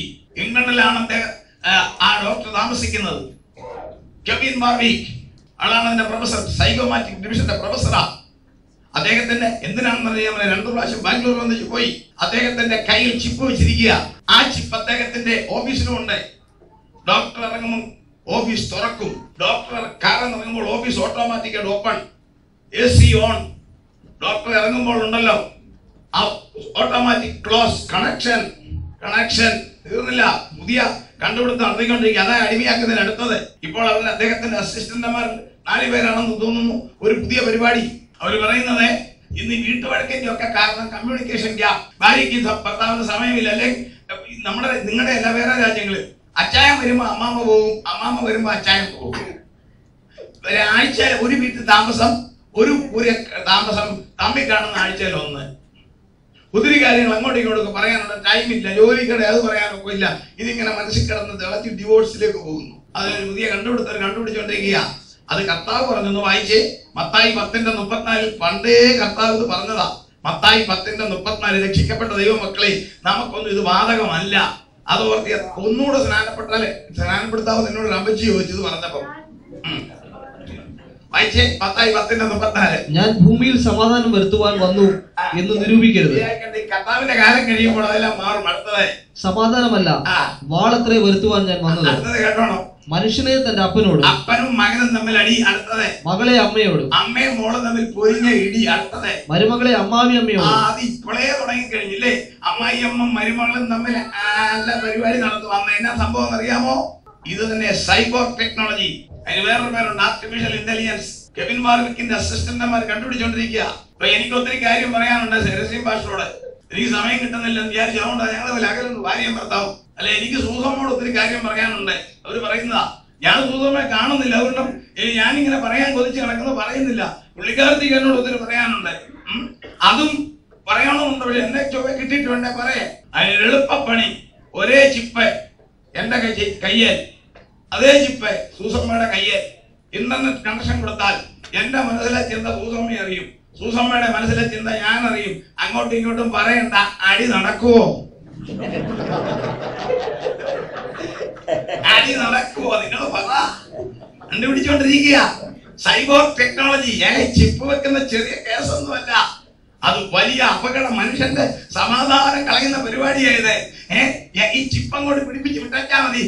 അമ്മായിയമ്മയും മരുമകളും ചിപ്പ് ഇപ്പോഴേ ചൊവ്വയല്ല, അപ്പൊ ചിപ്പൂടെ കൊടുത്താലോ? ഒരു കാര്യം ഓർത്തോളം, രക്ഷിക്കപ്പെടാത്തവനല്ല, രക്ഷിക്കപ്പെടാത്ത ഭർത്താവും ഭാര്യകളാ. ഒരു മണവും ഗുണവും ഉള്ളതല്ല. ഇതിന്റെ രണ്ടിന്റെ ചിന്ത അങ്ങോട്ടും ഇങ്ങോട്ടും അറിഞ്ഞാൽ ഇടി നടക്കുവോ? കണ്ടുപിടിച്ച് വരിക. ചിപ്പ് വേറെ ഇതേ. ഇനി അടുത്തത് ഈ ചിപ്പിന്റെ ടെക്നോളജി. ഈ ചിപ്പിൽ ഒരു നമ്പർ ഇട്ടാൽ മതി, മറുവശത്ത് ഒരു വ്യക്തിയെ കുറിച്ചുള്ള മുഴുവൻ ഇൻഫർമേഷനും ഫീഡ് ചെയ്യാം. ഒരു വശത്ത് ഇയാളെ കൺട്രോൾ ചെയ്യുന്ന കെമിക്കൽ വെക്കാം. കമ്പ്യൂട്ടറിൽ ബട്ടൺ അമർത്തിയാൽ ആ കെമിക്കല് ചിപ്പിൽ നിന്ന് റിലീസ് ആക്കിയാൽ ഇവനെ മാനസിക രോഗിയാക്കാം. ഈ മാഡ് ഡോഗിന്റെ എസൻസ് വെച്ചാൽ അത് ഞെക്കിയാൽ ഇവനൊരു മാഡ് ഡോഗ് ആവും. ചിന്തിച്ചു നോക്കിക്കേ, കാലമേതാ. പല രാജ്യങ്ങളിൽ തുടങ്ങിക്കഴിഞ്ഞാൽ അറിയാമോ? ഞാനന്ന് പറഞ്ഞതല്ലേ, ഈ ഒരു രാജ്യത്തെ പെൺപിള്ളേരെ കിഡ്നാപ്പ് ചെയ്യുന്നതിന് നിയമം വന്നു കഴിഞ്ഞു. 14 വയസ്സ് കഴിയുന്ന മുഴുവൻ പെൺപിള്ളേരുടെയും കയ്യിൽ ഈ ചിപ്പ. ഇതിനെ സഹായിക്കാനായിട്ടാണ് ഗ്ലോബൽ പൊസിഷണൽ സിസ്റ്റത്തിന് പകരം GPS കമ്പ്യൂട്ടറിൽ കൺട്രോൾ ചെയ്യാം മുഴുവൻ ആളുകളെയും. നമ്മളൊക്കെ അതിന്റെ ആദ്യത്തെ പടിയിൽ നിൽക്കുക. ഇന്ത്യ മുതൽ ഇവിടം വരെ നിങ്ങൾക്ക് ഉണ്ട് നമ്പർ, ID നമ്പർ. ഇന്ത്യയിലുണ്ട് ഒരാൾക്കൊരു നമ്പർ. ആ നമ്പർ കർത്താവിന്റെ വരവിന് ശേഷം ഇവന്റെ ഓർഡർ അനുസരിച്ച് ശരീരത്തിൽ കയറ്റും. ഒറ്റ നമ്പർ. അതിന്റെ കൂടാണ് 666 അടിച്ചു കയറ്റും. നെറ്റിമേലും കൈമേലും മുദ്രയുള്ളവർക്കല്ലാതെ വാങ്ങുവാനും വിൽക്കുവാനും സാധിക്കത്തില്ല. അവൻ ഒരിടത്തിരുന്നുകൊണ്ട് ലോകത്തിലെ മുഴുവൻ ആളുകളെയും ശരീരം കൺട്രോൾ ചെയ്യും. അവന്റെ രാജമുടിയാ. എത്ര രാജമുടിയായി? 4. 1 വൺ വേൾഡ് ഗവൺമെന്റ്. 2 എല്ലാവരോടും അവൻ സംസാരിക്കും. 3 എല്ലാവരുടെയും കൺവെർസേഷൻ അവൻ ശ്രദ്ധിക്കും. അതോടൊപ്പം ക്യാരക്ടറെ മാറ്റാം, ട്രാൻസ്പ്ലാന്റേഷൻ. 4 എല്ലാവരുടെയും ബോഡി അവൻ കൺട്രോൾ ചെയ്യും. മഹോദരം എന്ന് പറഞ്ഞത് സ്വർഗത്തിൽ നിന്ന് 21 ആക്ഷൻ വേറെ. ഇത് ഇവന്റെ പരിപാടിയാ. അതിലൊരാക്ഷനാണ് നമ്മളെ ചിന്തിച്ചത് ഈ പാതാളത്തിൽ നിന്ന് പടയയക്കുന്നത്. 5 അവന്റെ 5ാമത്തെ രാജമുടി. വെളിപ്പാട് 13:13 ഇതൊക്കെ നിങ്ങളുടെ മുമ്പിൽ നടന്നുകൊണ്ടിരിക്കുന്ന കാര്യങ്ങൾ, അതിന്റെ ആദ്യമേ കാര്യങ്ങളൊക്കെ വായിച്ചേ. ബുദ്ധിയുള്ളവൻ മൃഗത്തിന്റെ സംഖ്യ വെളിപ്പാട് 13:12 വായിച്ചേ. അത് ഒന്നാമത്തെ മൃഗത്തിന്റെ മുമ്പാകെ അതിന്റെ അധികാരമെല്ലാം നടത്തി ഭൂമിയെയും അതിൽ വസിക്കുന്നവരെയും മരണകാരണമായ മുറിവ് പുറത്തുപോയ ഒന്നാം മൃഗത്തെ നമസ്കരിക്കുമാറാക്കുന്നു. അടുത്ത വാക്യം. അത് മനുഷ്യർ കാണുകെ ആകാശത്ത് നിന്ന് ഭൂമിയിലേക്ക് തീ ഇറങ്ങുമാറ് വലിയ അടയാളങ്ങൾ പ്രവർത്തിക്കുകയും മൃഗത്തിന് മുമ്പിൽ പ്രവർത്തിപ്പാൻ തനിക്ക് ബലം കിട്ടിയ അടയാളങ്ങളെ കൊണ്ട് ഭൂവാസികളെ തെറ്റിക്കുകയും വാളാൽ മുറിവേറ്റിട്ടും ജീവിച്ച മൃഗത്തിന് പ്രതിമ ഉണ്ടാക്കുവാൻ ഭൂവാസികളോട് പറയുകയും ചെയ്യും. ഭൂവാസികൾ അപ്പോ മുഴുവൻ അടുത്ത വാക്യം കേട്ടോ. മൃഗത്തിന്റെ പ്രതിമ സംസാരിക്കേണ്ടതിനും മൃഗത്തിന്റെ പ്രതിമയെ നമസ്കരിക്കാത്തവരെ ഒക്കെയും കൊല്ലിക്കേണ്ടതിനും മൃഗത്തിന്റെ പ്രതിമയ്ക്ക് ആത്മാവിനെ കൊടുപ്പാൻ അതിന് ബലം ലഭിച്ചു. വാക്കുകളുണ്ടോ? പ്രതിമയുണ്ടാക്കുന്ന അവനല്ല, ഭൂവാസികൾ പ്രതിമയുണ്ടാക്കാൻ, അവന്റെ പ്രതിമയുണ്ടാക്കാൻ അതിന് ജീവൻ കിട്ടും. ഒരിക്കൽ കൂടി വായിക്കണേ വാക്യം. മൃഗത്തിന്റെ പ്രതിമ സംസാരിക്കേണ്ടതിനും വാക്യം വായിച്ചു. മൃഗത്തിന്റെ മുമ്പിൽ പ്രവർത്തിപ്പാൻ തനിക്ക് ബലം കിട്ടിയ അടയാളങ്ങളെ കൊണ്ട് ഭൂവാസികളെ തെറ്റിക്കുകയും വാളാൽ മുറിവേറ്റിട്ടും ജീവിച്ച മൃഗത്തിന് പ്രതിമ ഉണ്ടാക്കുവാൻ ഭൂവാസികളോട് പറയുകയും ചെയ്യുന്നു. ഇവന് പ്രതിമയുണ്ടാക്കണം, ഇവന്റെ പ്രതിമ. അടുത്ത വാക്യം. മൃഗത്തിന്റെ പ്രതിമ സംസാരിക്കേണ്ടതിനും മൃഗത്തിന്റെ പ്രതിമയെ നമസ്കരിക്കാത്തവരെ ഒക്കെയും കൊല്ലിക്കേണ്ടതിനും മൃഗത്തിന്റെ പ്രതിമയ്ക്ക് ആത്മാവിനെ കൊടുപ്പാൻ അതിന് ബലം ലഭിച്ചു. പ്രതിമ സംസാരിക്കും, അതിന് ആത്മാവിനെ കൊടുക്കും. യോഹന്നാൻ പറഞ്ഞു, നിങ്ങൾ നിൽക്കുന്നത്, ഞാൻ ജീവിക്കുന്നത് കമ്പ്യൂട്ടറിന്റെ 4th ജനറേഷൻ. നിങ്ങള് കമ്പ്യൂട്ടർ കൈകാര്യം ചെയ്തവരെല്ലാവരും ഞാൻ വിശ്വസിക്കുന്നു 4th ജനറേഷൻ. കമ്പ്യൂട്ടറിന്റെ 1ാം ജനറേഷനാണ് 945 എന്ന് ഞാൻ വിശ്വസിക്കുന്നു. അമേരിക്കയിലെ ഫിലദൽഫിയയിലാണ് അത് കമ്മീഷൻ ചെയ്തത്, യൂണിവേഴ്സിറ്റി. 1st generation. അതിന് മുമ്പ് കാൽക്കുലേഷനേ ഉള്ളൂ, കാൽക്കുലേറ്റർ. 18 ഗുണം 13 മിഷനെ അടിക്കുമ്പോൾ ഉത്തരം കിട്ടുമ്പോൾ ഈ സ്വർഗം കാണുന്ന ഒരാൾ നോക്കുന്നത് അല്ലേ? കാരണം ഈ പട്ടിയെ ചൊല്ലി എല്ലാവരും പഠിച്ച് 17, 84, 18, 90. എന്റെ ചെവിയുടെ അന്ന് കിട്ടിയ വേദന ഇപ്പോഴും മാറിയിട്ടില്ല. പട്ടിയെ തെറ്റിച്ച് അതിന് പരിഹാരമായിട്ടായിരുന്നു കാൽക്കുലേറ്റർ. ആ കാൽക്കുലേറ്ററിന്റെ ഒരു പരിഷ്കരിച്ച ഫോമായിരുന്നു കമ്പ്യൂട്ടർ 1ാം ജനറേഷൻ.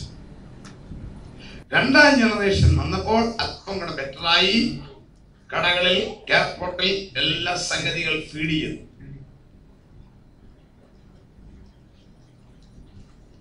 971 മൈക്രോ പ്രോസസർ നിലവിൽ വന്നപ്പോൾ കമ്പ്യൂട്ടറിന്റെ 3rd ജനറേഷൻ. 3rd ജനറേഷനിലാണ് റോബോട്ട് കയറി വരുന്ന. കണ്ടോണം, ആദ്യത്തെ കണക്കോട്ടൽ മിഷൻ, അതിന്റെ പുതിയ ഉള്ളി. പിന്നെ എയർപോർട്ടിൽ, ഓഫീസുകളിലൊക്കെ സംഗതികൾ ചെറിയ രീതിയിൽ ഫീഡ് ചെയ്യാൻ തുടങ്ങി. 3rd ജനറേഷൻ വന്നപ്പോൾ ആര് വന്നു? റോബോട്ട്സ്. 1997 IBM കമ്പനി നിർമ്മിച്ച കമ്പ്യൂട്ടറും ലോക പ്രശസ്ത ചതുരംഗ വിദഗ്ധനായ ഹാരി കാസ്പറോയും തമ്മിൽ ഒരു ചെസ് മത്സരം നടന്നു. നിങ്ങൾക്കറിയാം, ഞാൻ വിശ്വസിക്കുന്നു. ഹാരി കാസ്പറോ എന്ന ചതുരംഗ വിദഗ്ധനും IBM കമ്പനി നിർമ്മിച്ച കമ്പ്യൂട്ടറും തമ്മിൽ ഒരു ചതുരംഗ കളി. ഹാരി കാസ്പറോ ഒരു മിനിറ്റിൽ രണ്ട് കാര്യം വിശകലനം ചെയ്യും. 1 മിനിറ്റിൽ, 1 സെക്കൻഡിൽ. കമ്പ്യൂട്ടർ 20 കോടി. കമ്പ്യൂട്ടർ ജയിച്ചു. 4ാം തലമുറയിലാണ് നിൽക്കുന്നത് ഇപ്പോൾ. എല്ലാം സയൻസ് വളരെ പുരോഗമിച്ചു. ഇവിടെ ഇരിക്കുന്ന എല്ലാവരും കമ്പ്യൂട്ടറിന്റെ 4th ജനറേഷൻ. ഇതാ ഈ ആണ്ടൊക്കെ നിങ്ങൾ പറയുന്ന ഓർക്കണം, എല്ലാവരും പറയുന്ന വർഷങ്ങളെല്ലാം ഉടക്ക് വരുന്നു. 2020-നും 24-നും ഇടയ്ക്ക് കമ്പ്യൂട്ടറിന്റെ 5ാം തലമുറ. അത് സ്വപ്നം കണ്ട ശാസ്ത്രജ്ഞന്റെ പേരാണ് അലൻ ട്യൂറിംഗ്. കമ്പ്യൂട്ടറിന് ഇന്ന് വേറെ പ്രത്യേകിച്ച് ശേഷിയൊന്നുമില്ല. നിങ്ങൾ ഫീഡ് ചെയ്യുന്നത് ചെയ്യത്തുള്ളൂ, അല്ലാതെ ചെയ്യാൻ ഒക്കത്തില്ല. എന്നാൽ 5ാം തലമുറയെ കുറിച്ച് പറയുന്നത് ആണ്ട് വരെ കണക്കൂട്ടി 2020-24. അതിന്റെ പേരാണ് ബ്ലൂ ബ്രെയിൻ. മുറിയിലിരിക്കുന്ന കമ്പ്യൂട്ടറെ നിങ്ങൾ ജോലിയും കഴിഞ്ഞ് ചോദിക്കും, അച്ചായ എന്നാ ജയിച്ചായിരുന്നു. കമ്പ്യൂട്ടറിന് സൗന്ദര്യം ആസ്വദിക്കാനും സ്വയം ചിന്തിക്കാനും സ്വയം പ്രവർത്തിക്കുവാനും എഫിഷ്യൻസി. 5ാം തലമുറ കണ്ടുപിടിച്ചുകൊണ്ടിരിക്കുന്നത് 2020-നും 24-നും ഇടയ്ക്ക് അത് ഞങ്ങൾ വെളിയിൽ കൊണ്ടുവരാമെന്ന് പറഞ്ഞു കഴിഞ്ഞു. അതിന്റെ പേരാണ് ബ്ലൂ ബ്രെയിൻ. കമ്പ്യൂട്ടറിൽ ചിന്തിക്കാൻ, പ്രവർത്തിക്കാൻ ആ കാലം ഒന്ന് ഭാവന കണ്ടോണം. സ്വയമായിട്ട് ചിന്തിച്ച് തീരുമാനം എടുക്കാൻ ഉള്ള കഴിവ്. കമ്പ്യൂട്ടർ നോക്കിക്കൊണ്ടിരിക്കും, മുറിയിൽ ഡ്രസ്സ് മാറിക്കൊണ്ടിരിക്കുക. ഞാൻ നീല ഷർട്ട് ഇടുമ്പോൾ പറയും, അച്ചായ അത് വേണ്ട, വെള്ളയുടെ. ചുവന്ന സാരി കൊടുക്കുമ്പോൾ കമ്പ്യൂട്ടർ പറയാൻ സാധ്യത, അമ്മ അത് കൊള്ളുകയില്ല, പെട്ടിന്ന് വേറെ എടുത്തിടാൻ. എന്നെ പരിപാടിയാ, ഏതായാലും കമ്പ്യൂട്ടർ സംസാരിക്കും. അപ്പോൾ ഈ ബ്ലൂ ബ്രെയിൻ ഇവന്റെ ഇമേജുമായിട്ട് ഇങ്ങോട്ട് വരും. ഇവന്റെ ആത്മാവിൽ നിന്ന് ശക്തി കിട്ടും. മുറിക്കകത്ത് രാത്രിയിലെ ഒരു പ്രകാശം നോക്കുമ്പം ഇങ്ങോട്ട് ഇറങ്ങി വന്ന് സംസാരിക്കും. കമ്പ്യൂട്ടർ സംസാരിക്കും. പണ്ടൊക്കെ പറഞ്ഞാൽ പറയും, ഇവനൊക്കെ വല്ലതും പറയാം. ഇപ്പൊ കണ്ടോ, സയൻസ് തെളിയിച്ചുകൊണ്ടോ 5th ജനറേഷൻ, നമ്മൾ നിൽക്കുന്ന 4th ജനറേഷനാ കമ്പ്യൂട്ടറിന്റെ. മൈക്രോ പ്രോസസറിലെ നിലവിൽ വന്ന ചെസ് കളി എല്ലാം കഴിഞ്ഞ് ഇതിന് സ്പീഡ് കൂടി കഴിഞ്ഞപ്പോൾ 4ാം തലമുറ നിൽക്കുമ്പോൾ 5ാം തലമുറ ആർട്ടിഫിഷ്യൽ ഇന്റലിജൻസ് കമ്പ്യൂട്ടറിന്റെ ബുദ്ധി കിട്ടും, അത് പ്രവർത്തിക്കുമെന്ന് സയൻസ് പറയുമ്പോൾ ഒന്നുമില്ലാഞ്ഞപ്പോൾ 2000 വർഷം മുമ്പേ പരിശുദ്ധാത്മാവിൽ ഹല്ലേലൂയ ദൈവദാസൻ എഴുതി വെച്ചു, നിങ്ങളും ഞാനും രൂപാന്തരപ്പെട്ട് 3.5 വർഷം കഴിയുമ്പോൾ അവന്റെ ഇമേജ് ലോകം മുഴുവൻ വരും. അന്ന് അതിനെ നമസ്കരിക്കാത്തവരെ കൊല്ലിക്കും. നിയമം. അന്നേരമാണ് യഹൂദൻ ഇടാൻ പോകുന്ന പുറകെ പറയാം, 5ാമത്തെ അവന്റെ രാജമുടി, അവന്റെ പ്രതിമ സംസാരിക്കും. അവന്റെ രാജമുടിയെ കുറിച്ച് ചിന്തിച്ചോണ്ടിരിക്കുന്നത്. അവനെ ഒന്ന് ഓടിച്ചു വിട്ടേ, പുറകിൽ ഓടിച്ചു വിട്ടേ. അല്ല, അവിടെ നിന്നായില്ല, ഓടിച്ചു വിട്ടേ. സഹോദരിമാരുടെ വല്ലേരിയ പറഞ്ഞു, ഉറക്കെ പ്ലീസ്. ഇല്ല, നിങ്ങളുടെ മനസ്സിൽ ഇത് കയറുകയില്ല. ദൈവത്തെ സ്തുതിച്ചേ. 6ാമത്തെ അവന്റെ രാജമുടി. വെളിപ്പാട് പുസ്തകം 6-ാം അധ്യായം 3-ാം വാക്യം. 6ാമത്തെ 7ാമത്തെ രാജമുടി. അവൻ 2ാം മുദ്ര പൊട്ടിച്ചപ്പോൾ വരിക എന്ന് 2ാം ജീവി പറയുന്നത് ഞാൻ കേട്ടു. അപ്പോൾ ചുവന്നതായ മറ്റൊരു കുതിര പുറപ്പെട്ടു. അതിന്റെ പുറത്തിരിക്കുന്നവന് മനുഷ്യർ അന്യോന്യം കൊല്ലുവാൻ തക്കവണ്ണം ഭൂമിയിൽ നിന്ന് സമാധാനം എടുത്തു കളയേണ്ടതിന് അധികാരം ലഭിച്ചു. 6ാമത്തെ രാജമുടിയാ. കർത്താവ് പറഞ്ഞു, എന്റെ സമാധാനം ഞാൻ നിങ്ങൾക്ക് തന്നേച്ചു പോകുന്നു. യോഹന്നാൻ 10:27. ഇവന്റെ ഓർഡർ, സമാധാനം മേലാൽ പാടില്ല, സമാധാനം എടുത്തു കളയും. ഇന്ന് പരിശുദ്ധാത്മാവ് ഉള്ളത് കൊണ്ടാണ് ഇങ്ങനെ പോകുന്നത്. എന്നിട്ടും നിഷ്പക്ഷമായിട്ട് നിങ്ങളൊന്ന് നോക്കിക്കേ, സമാധാനം എവിടായി എന്നുള്ളത്. ദൈവമക്കളുടെ ഇടയിലല്ലാതെ ഈ ലോകത്തിൽ ഈ പെരുമ കാണിക്കുന്നവർക്ക് വല്ല സമാധാനം ഉണ്ടോ? വല്ല സ്വസ്ഥതയുണ്ടോ? അവർക്ക് ഉറങ്ങണമെങ്കിൽ ആക്റ്റീവൻ 10 mg അടിക്കണം, ഇല്ല കൈയും കാലും അടിക്കും, അല്ലെ മദ്യം കുടിക്കണം. സമാധാനമില്ല.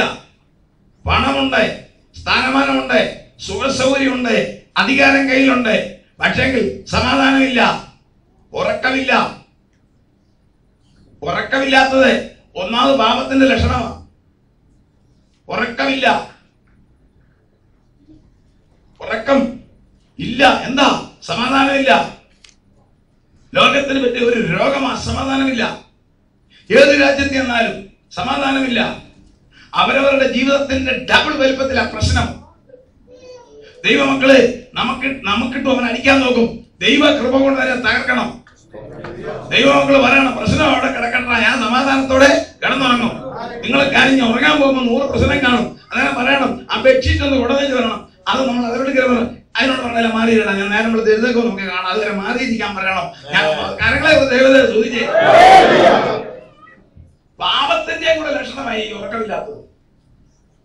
ദൈവം തമ്പുരാൻ ഈ ഭൂമിയെ ഡിസൈൻ ചെയ്തപ്പോ ഈ ഭൂമിക്ക് മാത്രം 12 hours നൈറ്റ്.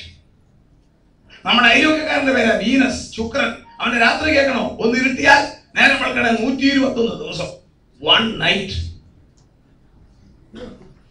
വീനസിന്റെ ഒറ്റ രാത്രി. നമ്മുടെ അയൽവക്കക്കാരൻ അവനാ. 8 ഗോളങ്ങളിൽ നമ്മളാണ് അവന്റെ അയൽവക്കത്ത്. മർക്കുറി, വീനസ്, എർത്ത് ഇങ്ങനെ പോകുന്നത്. അതിൽ വീനസിനെ 121 ദിവസം ഒറ്റ രാത്രി, 4 മാസം. ഒന്ന് ഇരുട്ടിയാൽ നേരം വെളുക്കാൻ 4 മാസം. ഉറങ്ങാൻ കൊതിയുള്ളവരോടെ പോയാൽ മതി. 3 ഉറക്കം, ഒരു ബർത്ത്ഡേ. ഈ ഭൂമിയിൽ അന്റാർട്ടിക്കായി മാത്രം ആള് താമസമില്ല. അതൊഴിച്ച് ബാക്കിയുള്ളതെല്ലാം 12 മണിക്കൂർ. എവിടെ? എന്തിനാ? തമ്പുരാൻ വെച്ച സിസ്റ്റമാണ്. ജോലി ക്ഷീണമെല്ലാം കഴിഞ്ഞ് വന്ന് രാത്രി ഇരുട്ടായി കഴിയുമ്പം, എന്തിനാ ഇരുട്ടായി? ഇരുട്ട് വെച്ചിരിക്കുന്നത്. ഇരുട്ട് വരുമ്പോ സൂര്യപ്രകാശം മാറും. പ്രകാശം മാറുമ്പം കണ്ണിന്റെ മേൽപ്പോള താഴോട്ട് വരും, കൂട്ടിയടയ്ക്കും. അന്നേരം ഒരു ഇൻഫർമേഷനും കണ്ണങ്ങോട്ട് കൊടുക്കുകയില്ല.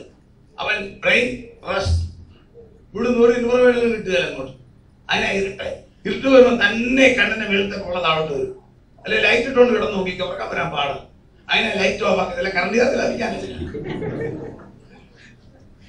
കണ്ണിന്റെ മേളത്തെ പോള താഴോട്ട് വരും. അപ്പൊ റെക്റ്റിനെയും കോർണിയയും ആക്റ്റീവ് ആകത്തില്ല. അപ്പൊ ബ്രെയിനിലോട്ട് ഒരു ഇൻഫർമേഷൻ ഇല്ല, സുഖമായിട്ട് കിടന്നു. രാവിലെ എഴുന്നേറ്റ് മുഖമൊക്കെ ഒന്ന് കഴിയുമ്പോൾ ഫ്രഷ് തമ്മിലായി.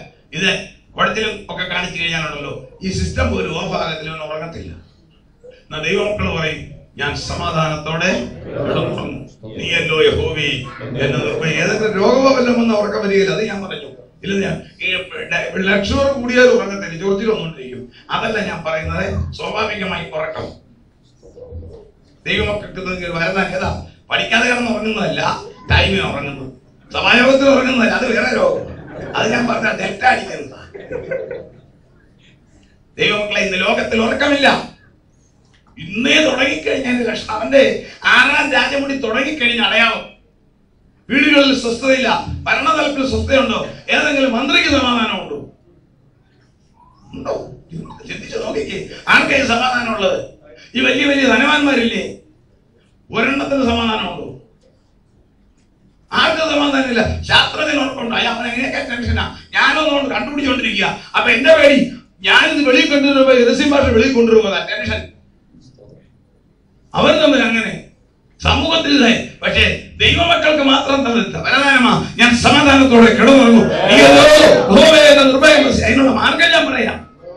നമുക്ക് പ്രശ്നങ്ങളുണ്ട്, രോഗമുണ്ട്, സാമ്പത്തിക പ്രയാസം, മനസ്സിന് പത്ര ടെൻഷൻ ഇല്ലേ? അന്നേരം കിടക്കാൻ നേരത്തെ അതിനോടുള്ള മാറിയിടാ. ഞാനേ കൃപയൊന്ന് ഉറങ്ങട്ടെ, നേരം വിളിച്ചിട്ട് നമുക്ക് കാണാം. അവനോട് വേണം ആദ്യം ഗുഡ് നൈറ്റ് പറയാൻ, അല്ലാതെ ഭാര്യയോടും ഭർത്താവിനോടും അല്ല ഗുഡ് നൈറ്റ് പറയേണ്ടത്. പ്രശ്നത്തിനോട് ഗുഡ് നൈറ്റ് പറഞ്ഞാൽ കിടന്നുറങ്ങണം. 6-ാമത്തെ രാജമുടി എന്തുവാ? 7-ാമത്തെ രാജമുടി വായിക്കാം, 6:3. അവൻ 2-ാം മുദ്ര പൊട്ടിച്ചപ്പോൾ വരിക എന്ന് രണ്ടാം ജീവി പറയുന്നത് ഞാൻ കേട്ടു. അപ്പോൾ ചുവന്നതായ മറ്റൊരു കുതിര പുറപ്പെട്ടു. അതിന്റെ പുറത്തിരിക്കുന്നവന് മനുഷ്യർ അന്യോന്യം കൊല്ലുവാൻ തക്കവണ്ണം ഭൂമിയിൽ നിന്ന് സമാധാനം എടുത്തു കളയേണ്ടതിന് അധികാരം ലഭിച്ചു. 7-ാമത്തെ രാജമുടി. അടുത്ത വാക്യമോ? ഒരു വലിയ വാളും അവന് കിട്ടി. 8-ാമത്തെ രാജമുടി. എത്ര രാജമുടി നമ്മൾ ചിന്തിച്ചപ്പോ? This is 7th. 1 ഗവൺമെന്റ്, 2 എല്ലാവരുടെയും അവൻ നേരിട്ട് സംസാരിക്കും, 3 എല്ലാവരുടെയും കൺവെർസേഷൻ ശ്രദ്ധിക്കും, എല്ലാവരെയും അവൻ അടിമയാക്കും, 4 ഹോൾ ബോഡി അവൻ കൺട്രോൾ ചെയ്യും, 5 അവന്റെ പ്രതിമയെ നമസ്കരിക്കാൻ ഇൻസിസ്റ്റ് ചെയ്യും, 6 സമാധാനം എടുത്തു കളയും, 7 ഒരു വലിയ വാൾ അവന് കിട്ടി. ഈ പ്രവചനങ്ങളൊക്കെ എത്ര സിമ്പിൾ ആയിട്ട് ദൈവമൊക്കെ നമുക്ക് മനസ്സിലാകുന്നു. ഒരു വാൾ, വലിയ വാൾ അവന് കിട്ടി. അവൻ കൊണ്ടുവന്നല്ല, ഹി ഗോട്ട്. ഈ മൈക്രോഫോൺ ഞാൻ കൊണ്ടുവന്നതല്ല, ദൈവദാസൻ എനിക്ക് തന്നതാ. ഇന്നത്തെ ലോകത്തിലെ വാൾ എന്ന് പറഞ്ഞാൽ ഒരു യുദ്ധ ആയുധം. അതാ വാൾ. കൃഷിക്കുള്ളതല്ല, not for agricultural purpose, for war purpose. ഇന്നത്തെ ലോകത്തിലെ ഏറ്റവും വലിയ വാൾ എന്താണ്? ആറ്റമായുധം. ഇല്ലേ? ആറ്റമായുധം അവൻ കൊണ്ടുവന്നല്ല, അവന് കിട്ടി. 2003 സെപ്റ്റംബർ 12 ഞാൻ ഇന്നലെ പറഞ്ഞു, ഈ 10 രാജാക്കന്മാരാകുന്ന EEC പറഞ്ഞു, ഞങ്ങൾ സൂര്യപ്രകാശത്തിൽ നിന്നും ആറ്റം നിർമ്മിക്കും. We will make International Thermonuclear Experimental Reactor. 2003 September 9 പറഞ്ഞതാ. ആറ്റമായതൊന്നല്ല പറഞ്ഞ, ഞങ്ങളെ റിയാക്ടർ ഉണ്ടാക്കും ആറ്റത്തിൽ നിന്നും. വർഷം 9 പറഞ്ഞിട്ട് 10. നമുക്കറിയാമല്ലോ എവിടം വരെയാണ് എത്തിയിട്ടുള്ളത്, സീക്രട്ടാ. അന്ന് അവര് പറഞ്ഞു ഞങ്ങൾ സൂര്യപ്രകാശത്തിൽ നിന്നും ആറ്റം ഉണ്ടാക്കും. ഇന്ന് 10 വർഷമായി ദൈവമക്കളെ നമ്മൾ ഹർമഗദോൻ യുദ്ധം പഠിക്കുമ്പോൾ നമുക്ക് മനസ്സിലാകും എങ്ങനെ ആറ്റം ഉണ്ടാക്കി എങ്ങനെ അടിക്കുന്നത്.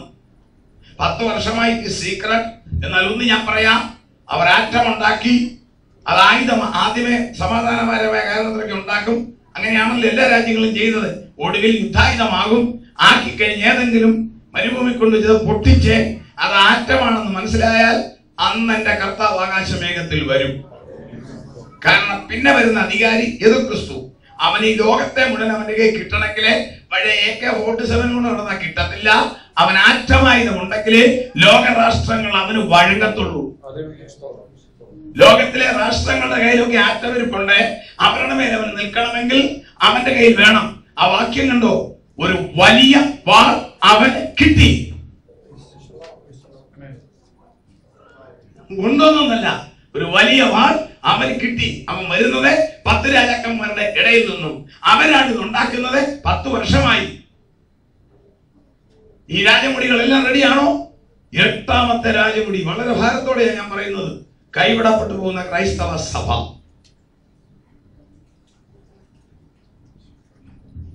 ഇതിനകത്തിരിക്കുന്ന പ്രിയമുള്ളവരെ, നിങ്ങളെ വ്യക്തിപരമായിട്ട് എനിക്ക് ആരെയും അറിയാൻ മേല. വളരെ കുറച്ച് സഹോദരന്മാരെയും വളരെ കുറച്ച് കുഞ്ഞുങ്ങളെ സൗകര്യമാരെ അറിയാം. നിങ്ങൾ ആരായാലും കർത്താവിന്റെ വരവിൽ കൈവിടപ്പെട്ടു പോയിട്ടുണ്ടെങ്കിൽ അവന്റെ മണവാട്ടിയാണ്. കൈവിടപ്പെട്ടു പോകുന്ന ക്രൈസ്തവ സഭ. വെളിപ്പാട് പുസ്തകം 17ാം അധ്യായത്തിൽ കാണാം ഒരു വേശ്യ, 10 കൊമ്പും 7 തലയും. ഒന്ന് വായിച്ച വെളിപ്പാട് 17:1. 7 കലശമുള്ള 7 ദൂതന്മാരിൽ ഒരുവൻ വന്ന് എന്നോട് സംസാരിച്ചു. വരിക, ഭൂമിയിലെ രാജാക്കന്മാരോട് വേശ്യാവൃത്തി ചെയ്ത് തന്റെ വേശ്യാവൃത്തിയുടെ മധ്യത്താൽ ഭൂവാസികളെ മത്തയാക്കിയവളായി പെരുവെള്ളത്തിന് മീതെ ഇരിക്കുന്ന മഹാവേശ്യയുടെ ന്യായവിധി ഞാൻ കാണിച്ചു തരാമെന്ന് പറഞ്ഞു. അടുത്ത വാക്യം. അവൻ എന്നെ ആത്മാവിൽ ഒരു മരുഭൂമിയിലേക്ക് കൊണ്ടുപോയി. മരുഭൂമി എന്ന് പറഞ്ഞാൽ പരിശുദ്ധാത്മാവിന്റെ പ്രവർത്തനമില്ല. അതാ സങ്കീർത്തനക്കാരൻ പറയും, മത്സരികൾ വരണ്ട ദേശത്ത്. നമ്മുടെ സഭായോഗം നമ്മൾ തുടങ്ങുമ്പോഴേ ഇവിടെ എന്തുവാ? പരിശുദ്ധാത്മാവായി. ഈ എയർ കൂളറിനേക്കാൾ എയർ കണ്ടീഷണറിനേക്കാൾ നമ്മൾ കൂടി വരുമ്പോഴേ തുടങ്ങുന്നത് പരിശുദ്ധാത്മാവ്. നാളെ ശ്രദ്ധിച്ചോ, ഇന്ന് ശ്രദ്ധിച്ചോ. ഇവിടെ ആദ്യത്തെ വ്യക്തി സഹോദരൻ വന്ന് ഈ അങ്ങോട്ട് തുറന്നിട്ട് ദൈവമക്കൾ അഭിഷേകമുള്ളവർ വന്ന് ഈ പായിടുമ്പോഴേ ഉണ്ടല്ലോ പരിശുദ്ധാത്മാവിടെ പ്രവർത്തിക്കാൻ തുടങ്ങും. അല്ല, നാടൻ ഭാഷ പറഞ്ഞാൽ പെരുന്നാൾ മൂത്തിട്ടല്ല, ആദ്യത്തെ വ്യക്തി വന്ന് പായിടുമ്പോഴേ പരിശുദ്ധാത്മാവിടെ ഫംഗ്ഷനിങ് ആണ്. അത് നിങ്ങൾക്ക് ഫീൽ ചെയ്യാൻ സാധിക്കും. ഇന്ന് പരിശുദ്ധാത്മാവിന്റെ പ്രവർത്തനത്തിലാണ് നാം എല്ലാം ഇരിക്കുന്നത്. അല്ലെങ്കിൽ ഈ തിരക്ക് പിടിച്ച ജോലി തിരക്കിനിടയിൽ ഇത്രയും ദൂരം യാത്ര ചെയ്ത് ഇവിടെ വന്ന് 1.25 മണിക്കൂർ നിങ്ങൾ ഇവിടെ ഇരിക്കുമോ, ഞാൻ ഇവിടെ നിൽക്കുമോ? ഇതാ പരിശുദ്ധാത്മാവിന്റെ ഫംഗ്ഷനിങ്. ഇത് മരുഭൂമി. പരിശുദ്ധാത്മാവിന്റെ യാതൊന്നുമില്ല. അടുത്ത വാക്യം. അപ്പോൾ 7 തലയും 10 കൊമ്പുകളുള്ളതായി ദൂഷണ നാമങ്ങൾ നിറഞ്ഞ് കടുംചുവപ്പുള്ള ഒരു മൃഗത്തിന്മേൽ ഒരു സ്ത്രീ ഇരിക്കുന്നത് ഞാൻ കണ്ടു. ഇരിക്കുന്നത് തന്നെ അവന്റെ മുതുകത്ത്. യേശുക്രിസ്തുവിന്റെ മുതുകത്ത്. അത്ര കൺട്രോൾ ആയവന്.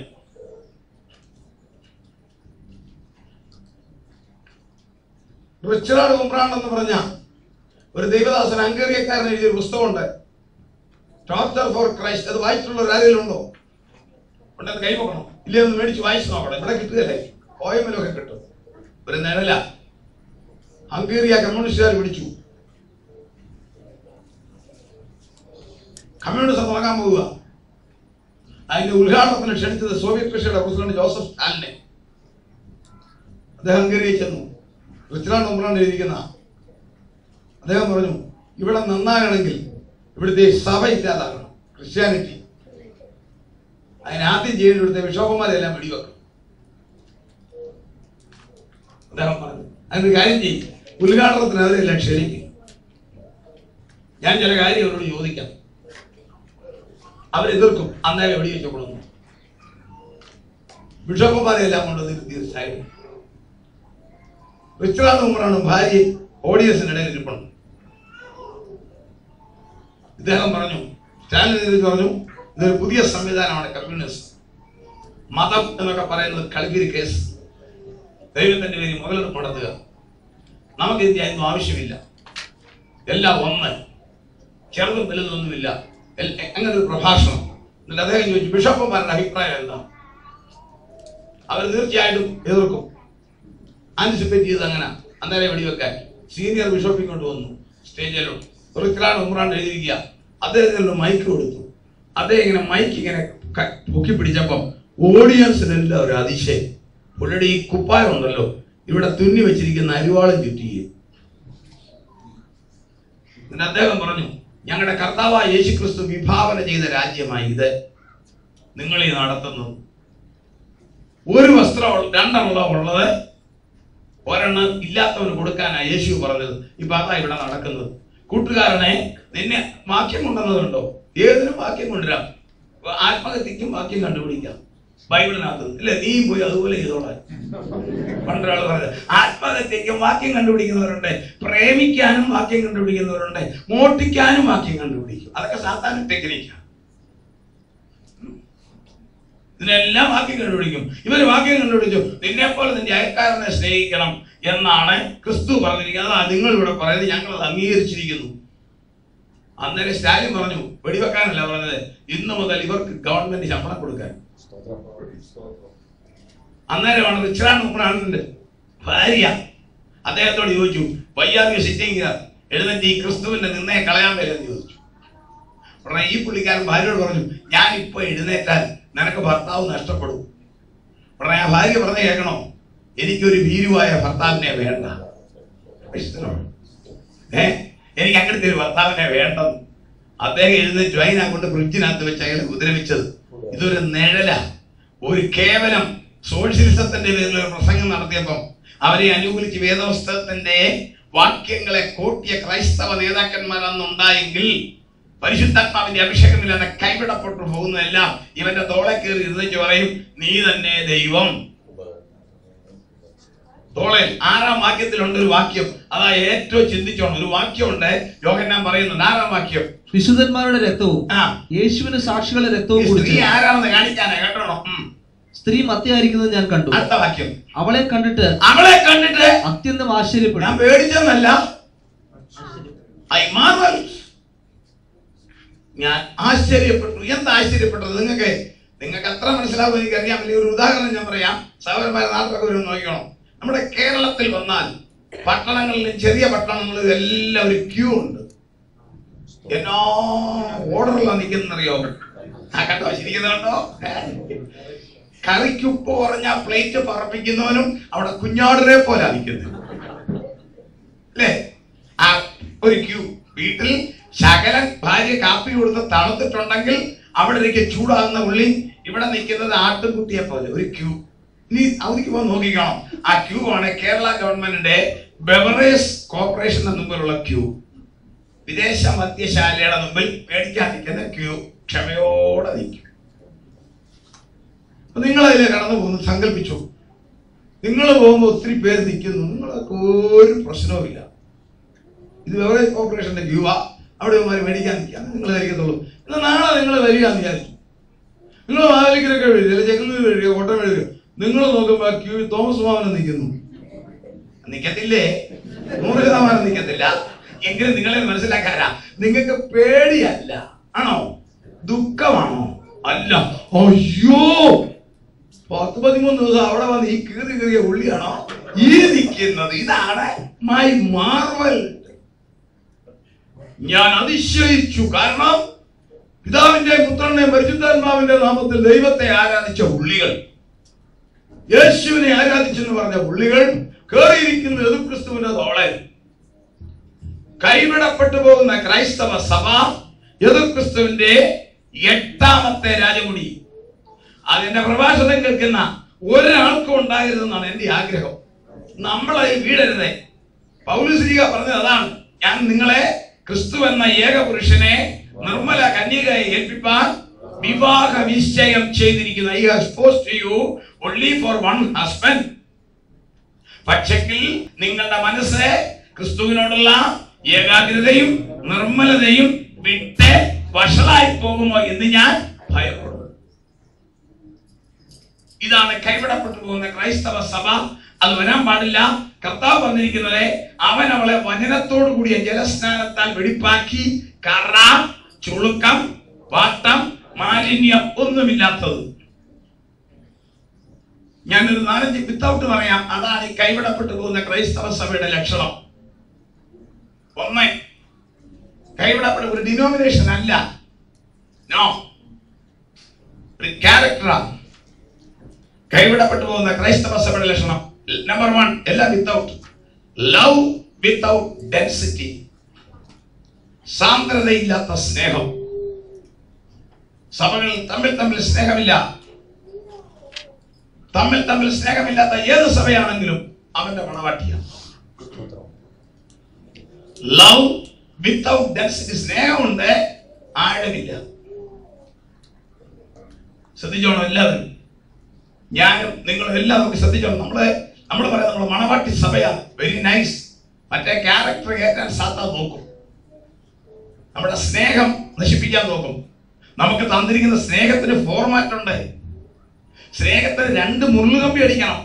ഒന്ന് സാധാ മുള്ളുകമ്പി, ഒന്ന് ഇലക്ട്രിഫൈഡ് മുള്ളുകമ്പി. അങ്ങനെയാ 2 എണ്ണം അടിക്കുന്നത്. ഒന്ന് സാധാ മുള്ളുകമ്പി. Love must be complete, sincere. റോമർ 12:9.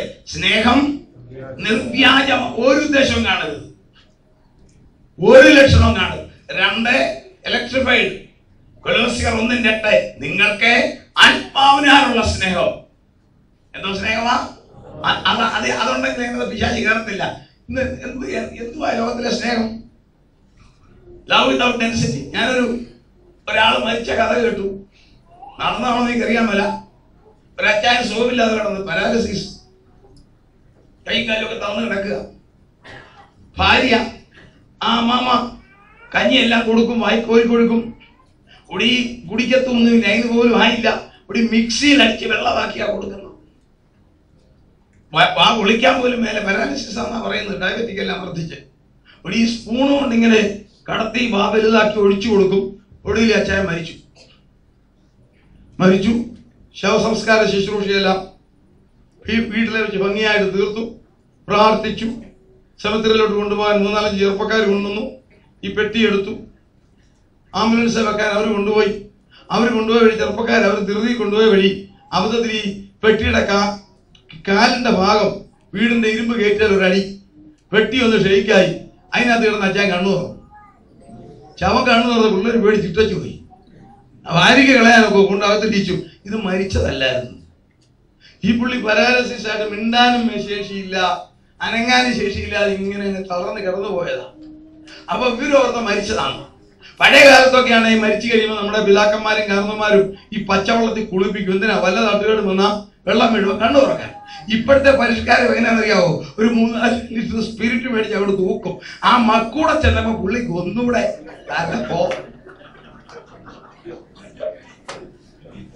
ആ സ്പിരിറ്റിന്റെ മക്കൂടെ കേട്ടപ്പോ അതിന്റെ കൂടെ ഈ വീടിന്റെ വാഹനം കൊണ്ടിട്ട് തണുത്ത കാറ്റും ആരോ ബന്ധുക്കാരൻ കൂവറ്റിൽ നിന്ന് കൊണ്ടുവന്ന് തെരുതെരെ സ്പ്രേ ചെയ്യുന്ന പെർഫ്യൂമിന്റെ ആ മണവും ബന്ധുക്കാരെല്ലാം കുറച്ച് പൂവും കൂടെ വെച്ചപ്പം അതിൻ്റെ എഴഞ്ഞ പാട്ടും ആകെ അല്പ നേരം അങ്ങനെ ഈ എഴഞ്ഞ പാട്ടും ഫാനിന്റെ കാറ്റും പെർഫ്യൂമിന്റെ മണവും സ്പിരിറ്റിന്റെ മക്കും പുള്ളി അങ്ങ് ഉറങ്ങി. സുഖമായിട്ട് പുള്ളി അങ്ങ് ഉറങ്ങിയതാ. അവിടുന്ന് വെളിയിലോട്ട് എടുത്തോണ്ട് പോയി സൂര്യപ്രകാശം അടിച്ചപ്പം കണ്ണൊക്കെ തുറന്ന് വന്നപ്പോഴാണ് കൊണ്ട് മലയിലിടിച്ച് കണ്ണ തുറന്നത്. ആ അമ്മാമ്മ നല്ലൊരു അമ്മാമ്മ കേട്ടോ. പിന്നെ 3 മാസം ശുശ്രൂഷിച്ചു. 3 മാസം കഴിഞ്ഞപ്പോൾ ഈ പുള്ളിക്കാരൻ യഥാർത്ഥത്തിൽ മരിച്ചു. ഇപ്രാവശ്യം വരെ ഒരു പരിപാടി ചെയ്തു. ഡോക്ടറെ വരുത്തി. ഡോക്ടർ നോക്കിച്ചു പറഞ്ഞു ക്ലിനിക്കൽ ഡെത്ത് കൊണ്ട് അടക്കിക്കൊള്ളാൻ പറഞ്ഞു. റെസ്പിറേഷൻ ഇല്ല, കണ്ണിന്റെ ചലനം ഇല്ല, ബ്ലഡ് സർക്കുലേഷൻ ഒന്നുമില്ല. ഈ വീണ്ടും പഴയ പരിപാടി എല്ലാം തുടങ്ങി, ധൈര്യത്തോടെ. ഈ അച്ചായന്റെ ഒരു പ്രത്യേകത അറിയാവോ? ആ 3 മാസം കിടന്ന് 2 പ്രാവശ്യം അന്തിമനം കിട്ടി. ഒടുവിലെ ഇത് പാട്ടുമൊക്കെ പാടി പ്രാർത്ഥിച്ച് ആശീർവാദം പറഞ്ഞിട്ട് ഈ പഴയ പുള്ളികൾ തന്നെയാ, എല്ലാ സ്വന്തക്കാരല്ലേ. അവര് പെട്ടി ഇങ്ങനെ പൊക്കിയപ്പോ അമ്മമ്മ പറഞ്ഞെന്ന് പറഞ്ഞ കുഞ്ഞുങ്ങളെ സൂക്ഷിച്ചു കൊണ്ടുപോകണം, മതിലേലും ഗേറ്റിലൊന്നും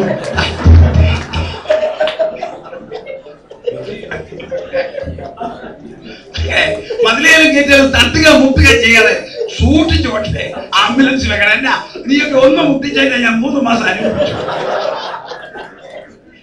ലവ് വിത്തൗട്ട് ഡെൻസിറ്റി. ഇന്നത്തെ ക്രൈസ്തവ ഗോളത്തിന് സംഭവിച്ചിരിക്കുന്ന ഒരു രോഗമാ. സ്നേഹമുണ്ട്, സാന്ദ്രതയില്ല, ആഴമില്ല. ഒരാളുടെ പ്രശ്നത്തെ കുറിച്ച് കേൾക്കുമ്പോൾ അവനോട് സ്നേഹിക്കത്തില്ല. ഇന്നത്തെ ക്രൈസ്തവ ഗോളം വെറും മെക്കാനിക്കൽ അല്ലേ?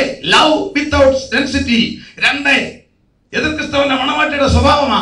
അതുള്ളവരാരെങ്കിലും ഉണ്ടെങ്കിൽ മനസ്സാന്തരപ്പെടുക, പരിശുദ്ധാത്മാവ് പറയുന്നു, അല്ലെങ്കിൽ കൈവിടപ്പെട്ടു പോകും. 2 വർക്ക് വിത്തൗട്ട് ഫെയ്ത്ത്. പ്രവൃത്തി കൊണ്ട് വിശ്വാസമില്ല. പൗലോസ് പറയുന്നു കാഴ്ചയാലല്ല വിശ്വാസത്താൽ അത്ര ഞങ്ങൾ ജീവിക്കുന്നത്. ദൈവമക്കളെ, നമ്മൾ ക്ലാസ് പഠിക്കുന്നത് അന്ത്യകാല സംഭവങ്ങൾ പഠിക്കുമ്പോൾ നമ്മൾ എഴുതി പോയിരിക്കാനാ. Faith is a spiritual action without physical evidence. അതാ വിശ്വാസം. ഇന്നത്തെ നോക്കിക്കേ, ഈ എതിർ ക്രിസ്തുവിന്റെ മണവാട്ടിയാകാൻ പോവുക, വിശ്വാസമൊന്നുമില്ല, പ്രവൃത്തിയുണ്ട്. എന്താ? ഞങ്ങൾക്ക് കഴിവുണ്ട്, ഞങ്ങൾക്ക് ബുദ്ധിയുണ്ട്, ഞങ്ങളുടെ പണമുണ്ട്, ഞങ്ങൾക്ക് സ്വാധീനമുണ്ട്, ഞങ്ങൾക്ക് ആൾബലമുണ്ട്, ഞങ്ങൾക്ക് ആരുടെ സഹായം ആവശ്യമില്ല. അതാ ലവോദിക്യ സഭ ഞാൻ പറഞ്ഞത്. ഭൂകമ്പം ഉണ്ടായി, റോമൻ ചക്രവർത്തി പറഞ്ഞു ഞാൻ റീബിൽഡ് ചെയ്തു തരാം. അവർ പറഞ്ഞു നോ, ഞങ്ങളുടെ കാശുണ്ട്, ഞങ്ങൾ ചെയ്തോളാം, ഞങ്ങളുടെ പണമുണ്ട്, ചക്രവർത്തി ഒന്നും തരണ്ട. അതാണ് വർക്ക് വിത്തൗട്ട് ഫെയ്ത്ത്. നമ്മൾ ദൈവമക്കളെ സംബന്ധിച്ചോളം കാഴ്ചയാലല്ല, വിശ്വാസത്താൽ. നമുക്ക് ആവശ്യമില്ലേ, അത്യാവശ്യമില്ലേ, ആകുലമില്ലേ, ഭാരമില്ലേ, അതിന്റെ മുമ്പിൽ അഴിക്കേണ്ട ലൈറ്റിന്റെ പേരാണ് വിശ്വാസം. പ്രശ്നങ്ങളുടെ ഇരുട്ട് വരുമ്പോൾ, when the darkness of problem occur, you have to light the faith. ദൈവത്തിലുള്ള വിശ്വാസം. എന്റെ കർത്താവ് എന്നെ നടത്തും. ദൈവമക്കളെ, നിങ്ങൾ പറയണം, ഈ ദുബായ് വരെ കൊണ്ടുവരാൻ എന്റെ കർത്താവിന് കഴിവുണ്ടെങ്കിൽ ബാക്കി കാര്യം കർത്താവ് നടത്തും. ഇവിടം വരെ കൊണ്ടുവരാൻ എന്റെ കർത്താവിന് സാധിക്കുമെങ്കിൽ, എയർപോർട്ടിൽ ടച്ച് പോകുന്നവനല്ല, വഴിയിൽ ടച്ച് പോകുന്നവനല്ല, ഏത് പ്രശ്നം വന്നാലും എന്റെ ദൈവം നടത്തും. ക്രിസ്തുവിനെ കൂടാതെ നിൽക്കുന്ന സഭയ്ക്ക് വർക്ക് കൊണ്ട് ഫെയ്ത്ത് ഇല്ല. ഒന്ന്, ലവ് വിത്തൗട്ട് ഡെൻസിറ്റി. രണ്ട്, വർക്ക് വിത്തൗട്ട് ഫെയ്ത്ത്. മൂന്നാമത്തെ, വലിയ സീരിയർ തിങ്, ലൈഫ് വിത്തൗട്ട് ഹോളിനെസ്. വിശുദ്ധിയില്ലാത്ത ജീവിതം. ഏതിനും കാരണം ഉണ്ടാവും. കർത്താവ് ജനിച്ചാൽ സന്തോഷിക്കാൻ ഒരു 10 മില്ലി, കർത്താവ് മരിച്ചതിന്റെ സങ്കടം തീർക്കാൻ 20 മില്ലി. ലൈഫ് വിത്തൗട്ട് ഹോളിനെസ്, വിശുദ്ധിയില്ലാത്ത ജീവിതം. നമ്മൾ ആരായിരിക്കണം? വിശുദ്ധരായിരിക്കണം. എല്ലാ നടപ്പിലും വിശുദ്ധർ. ശരീരത്തിൽ നമ്മൾ പൗലോസ് പറഞ്ഞതാ, സഹോദരന്മാരെ, ഞാൻ ദൈവത്തിന്റെ മനസ്സിൽ ഓർപ്പിച്ച് നിങ്ങളെ പ്രബോധിപ്പിക്കുന്നത്,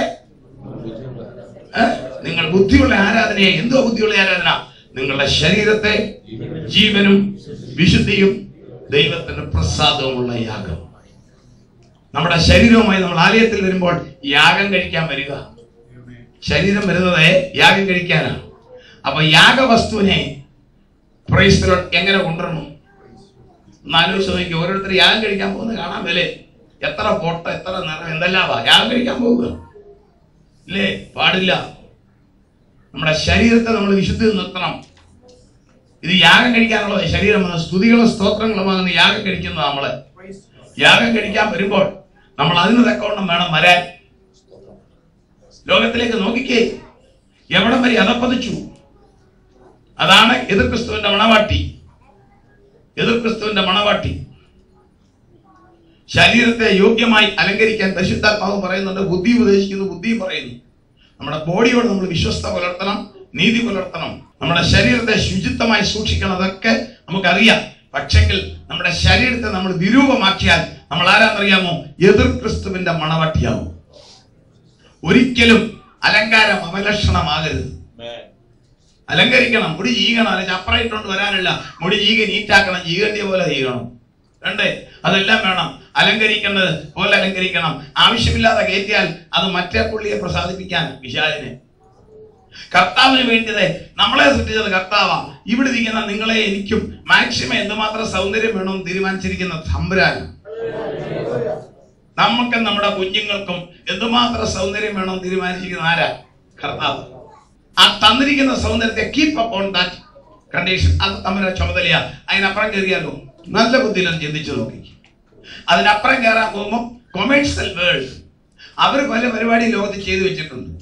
കൊമേഴ്സ്യൽ വേൾഡ് അത് അവർക്ക് പൈസ ഉണ്ടാക്കാനാ. കൊമേഴ്സ്യൽ വേൾഡാ എന്തും ചെയ്തു തരും. 60 അവർ അരമണിക്കൂർ കൊണ്ട് അവർ 18 ആക്കും. അതൊക്കെ അവരുടെ ടെക്നോളജിയാ. ദൈവമക്കൾക്ക് അത് പാടില്ല. നമ്മൾ നമ്മുടെ ശരീരത്തെ സൂക്ഷിച്ചില്ലെങ്കിൽ നമ്മൾ ലൈഫ് വിത്തൗട്ട് ഹോളിനെസ് ആണ്. അതിന് യാതൊരു പോംവഴിയുമില്ല ദൈവമക്കളെ. അപ്പൊ ചിലർ പറയും ഇവർ ഈ പെന്തിക്കോസുകാർ പഴയ പുള്ളികളാ, അവർ ഉൽപ്പതിഷ്ടാക്കളല്ല. അങ്ങനല്ല. ശരീരത്തെ സൂക്ഷിക്കുന്നത് മോശമാക്കാനല്ല. നമ്മൾ നമ്മളെ അലങ്കരിക്കേണ്ടത് ബൈബിൾ അറിയാൻ ആ വാക്യം എടുക്കുന്നില്ല. ഇപ്പൊ നിങ്ങൾക്ക് അറിയാം നമ്മൾ എങ്ങനെ അലങ്കരിക്കണം. നമ്മുടെ സ്വഭാവമാണ് നമ്മളെ അലങ്കരിക്കേണ്ടത്. നമ്മള് നല്ല വസ്ത്രമൊക്കെ നിറമുള്ളതൊക്കെ അത് കിട്ടുമോ? പാവമല്ല. കരിഞ്ഞ് പെയിന്റും ഒക്കെ അടിച്ച് അടി പൊളിയാറ്റി ഇങ്ങോട്ട് വന്നിട്ട് വായിന്ന് വരുന്നത് മുഴുവൻ അതും ഇതുമാണ്. എന്നാ അലങ്കാരം? ശരീരത്തെ അലങ്കരിക്കുന്നത് ക്യാരക്ടർ കൊണ്ട് അലങ്കരിക്കണം. ഇതിൽ ലൈഫ് വിത്തൗട്ട് ഹോളിനെസ്, ലോകം തകർന്നു, ക്രൈസ്തവ ലോകം തകർന്നു. നമുക്കത് പാടില്ല.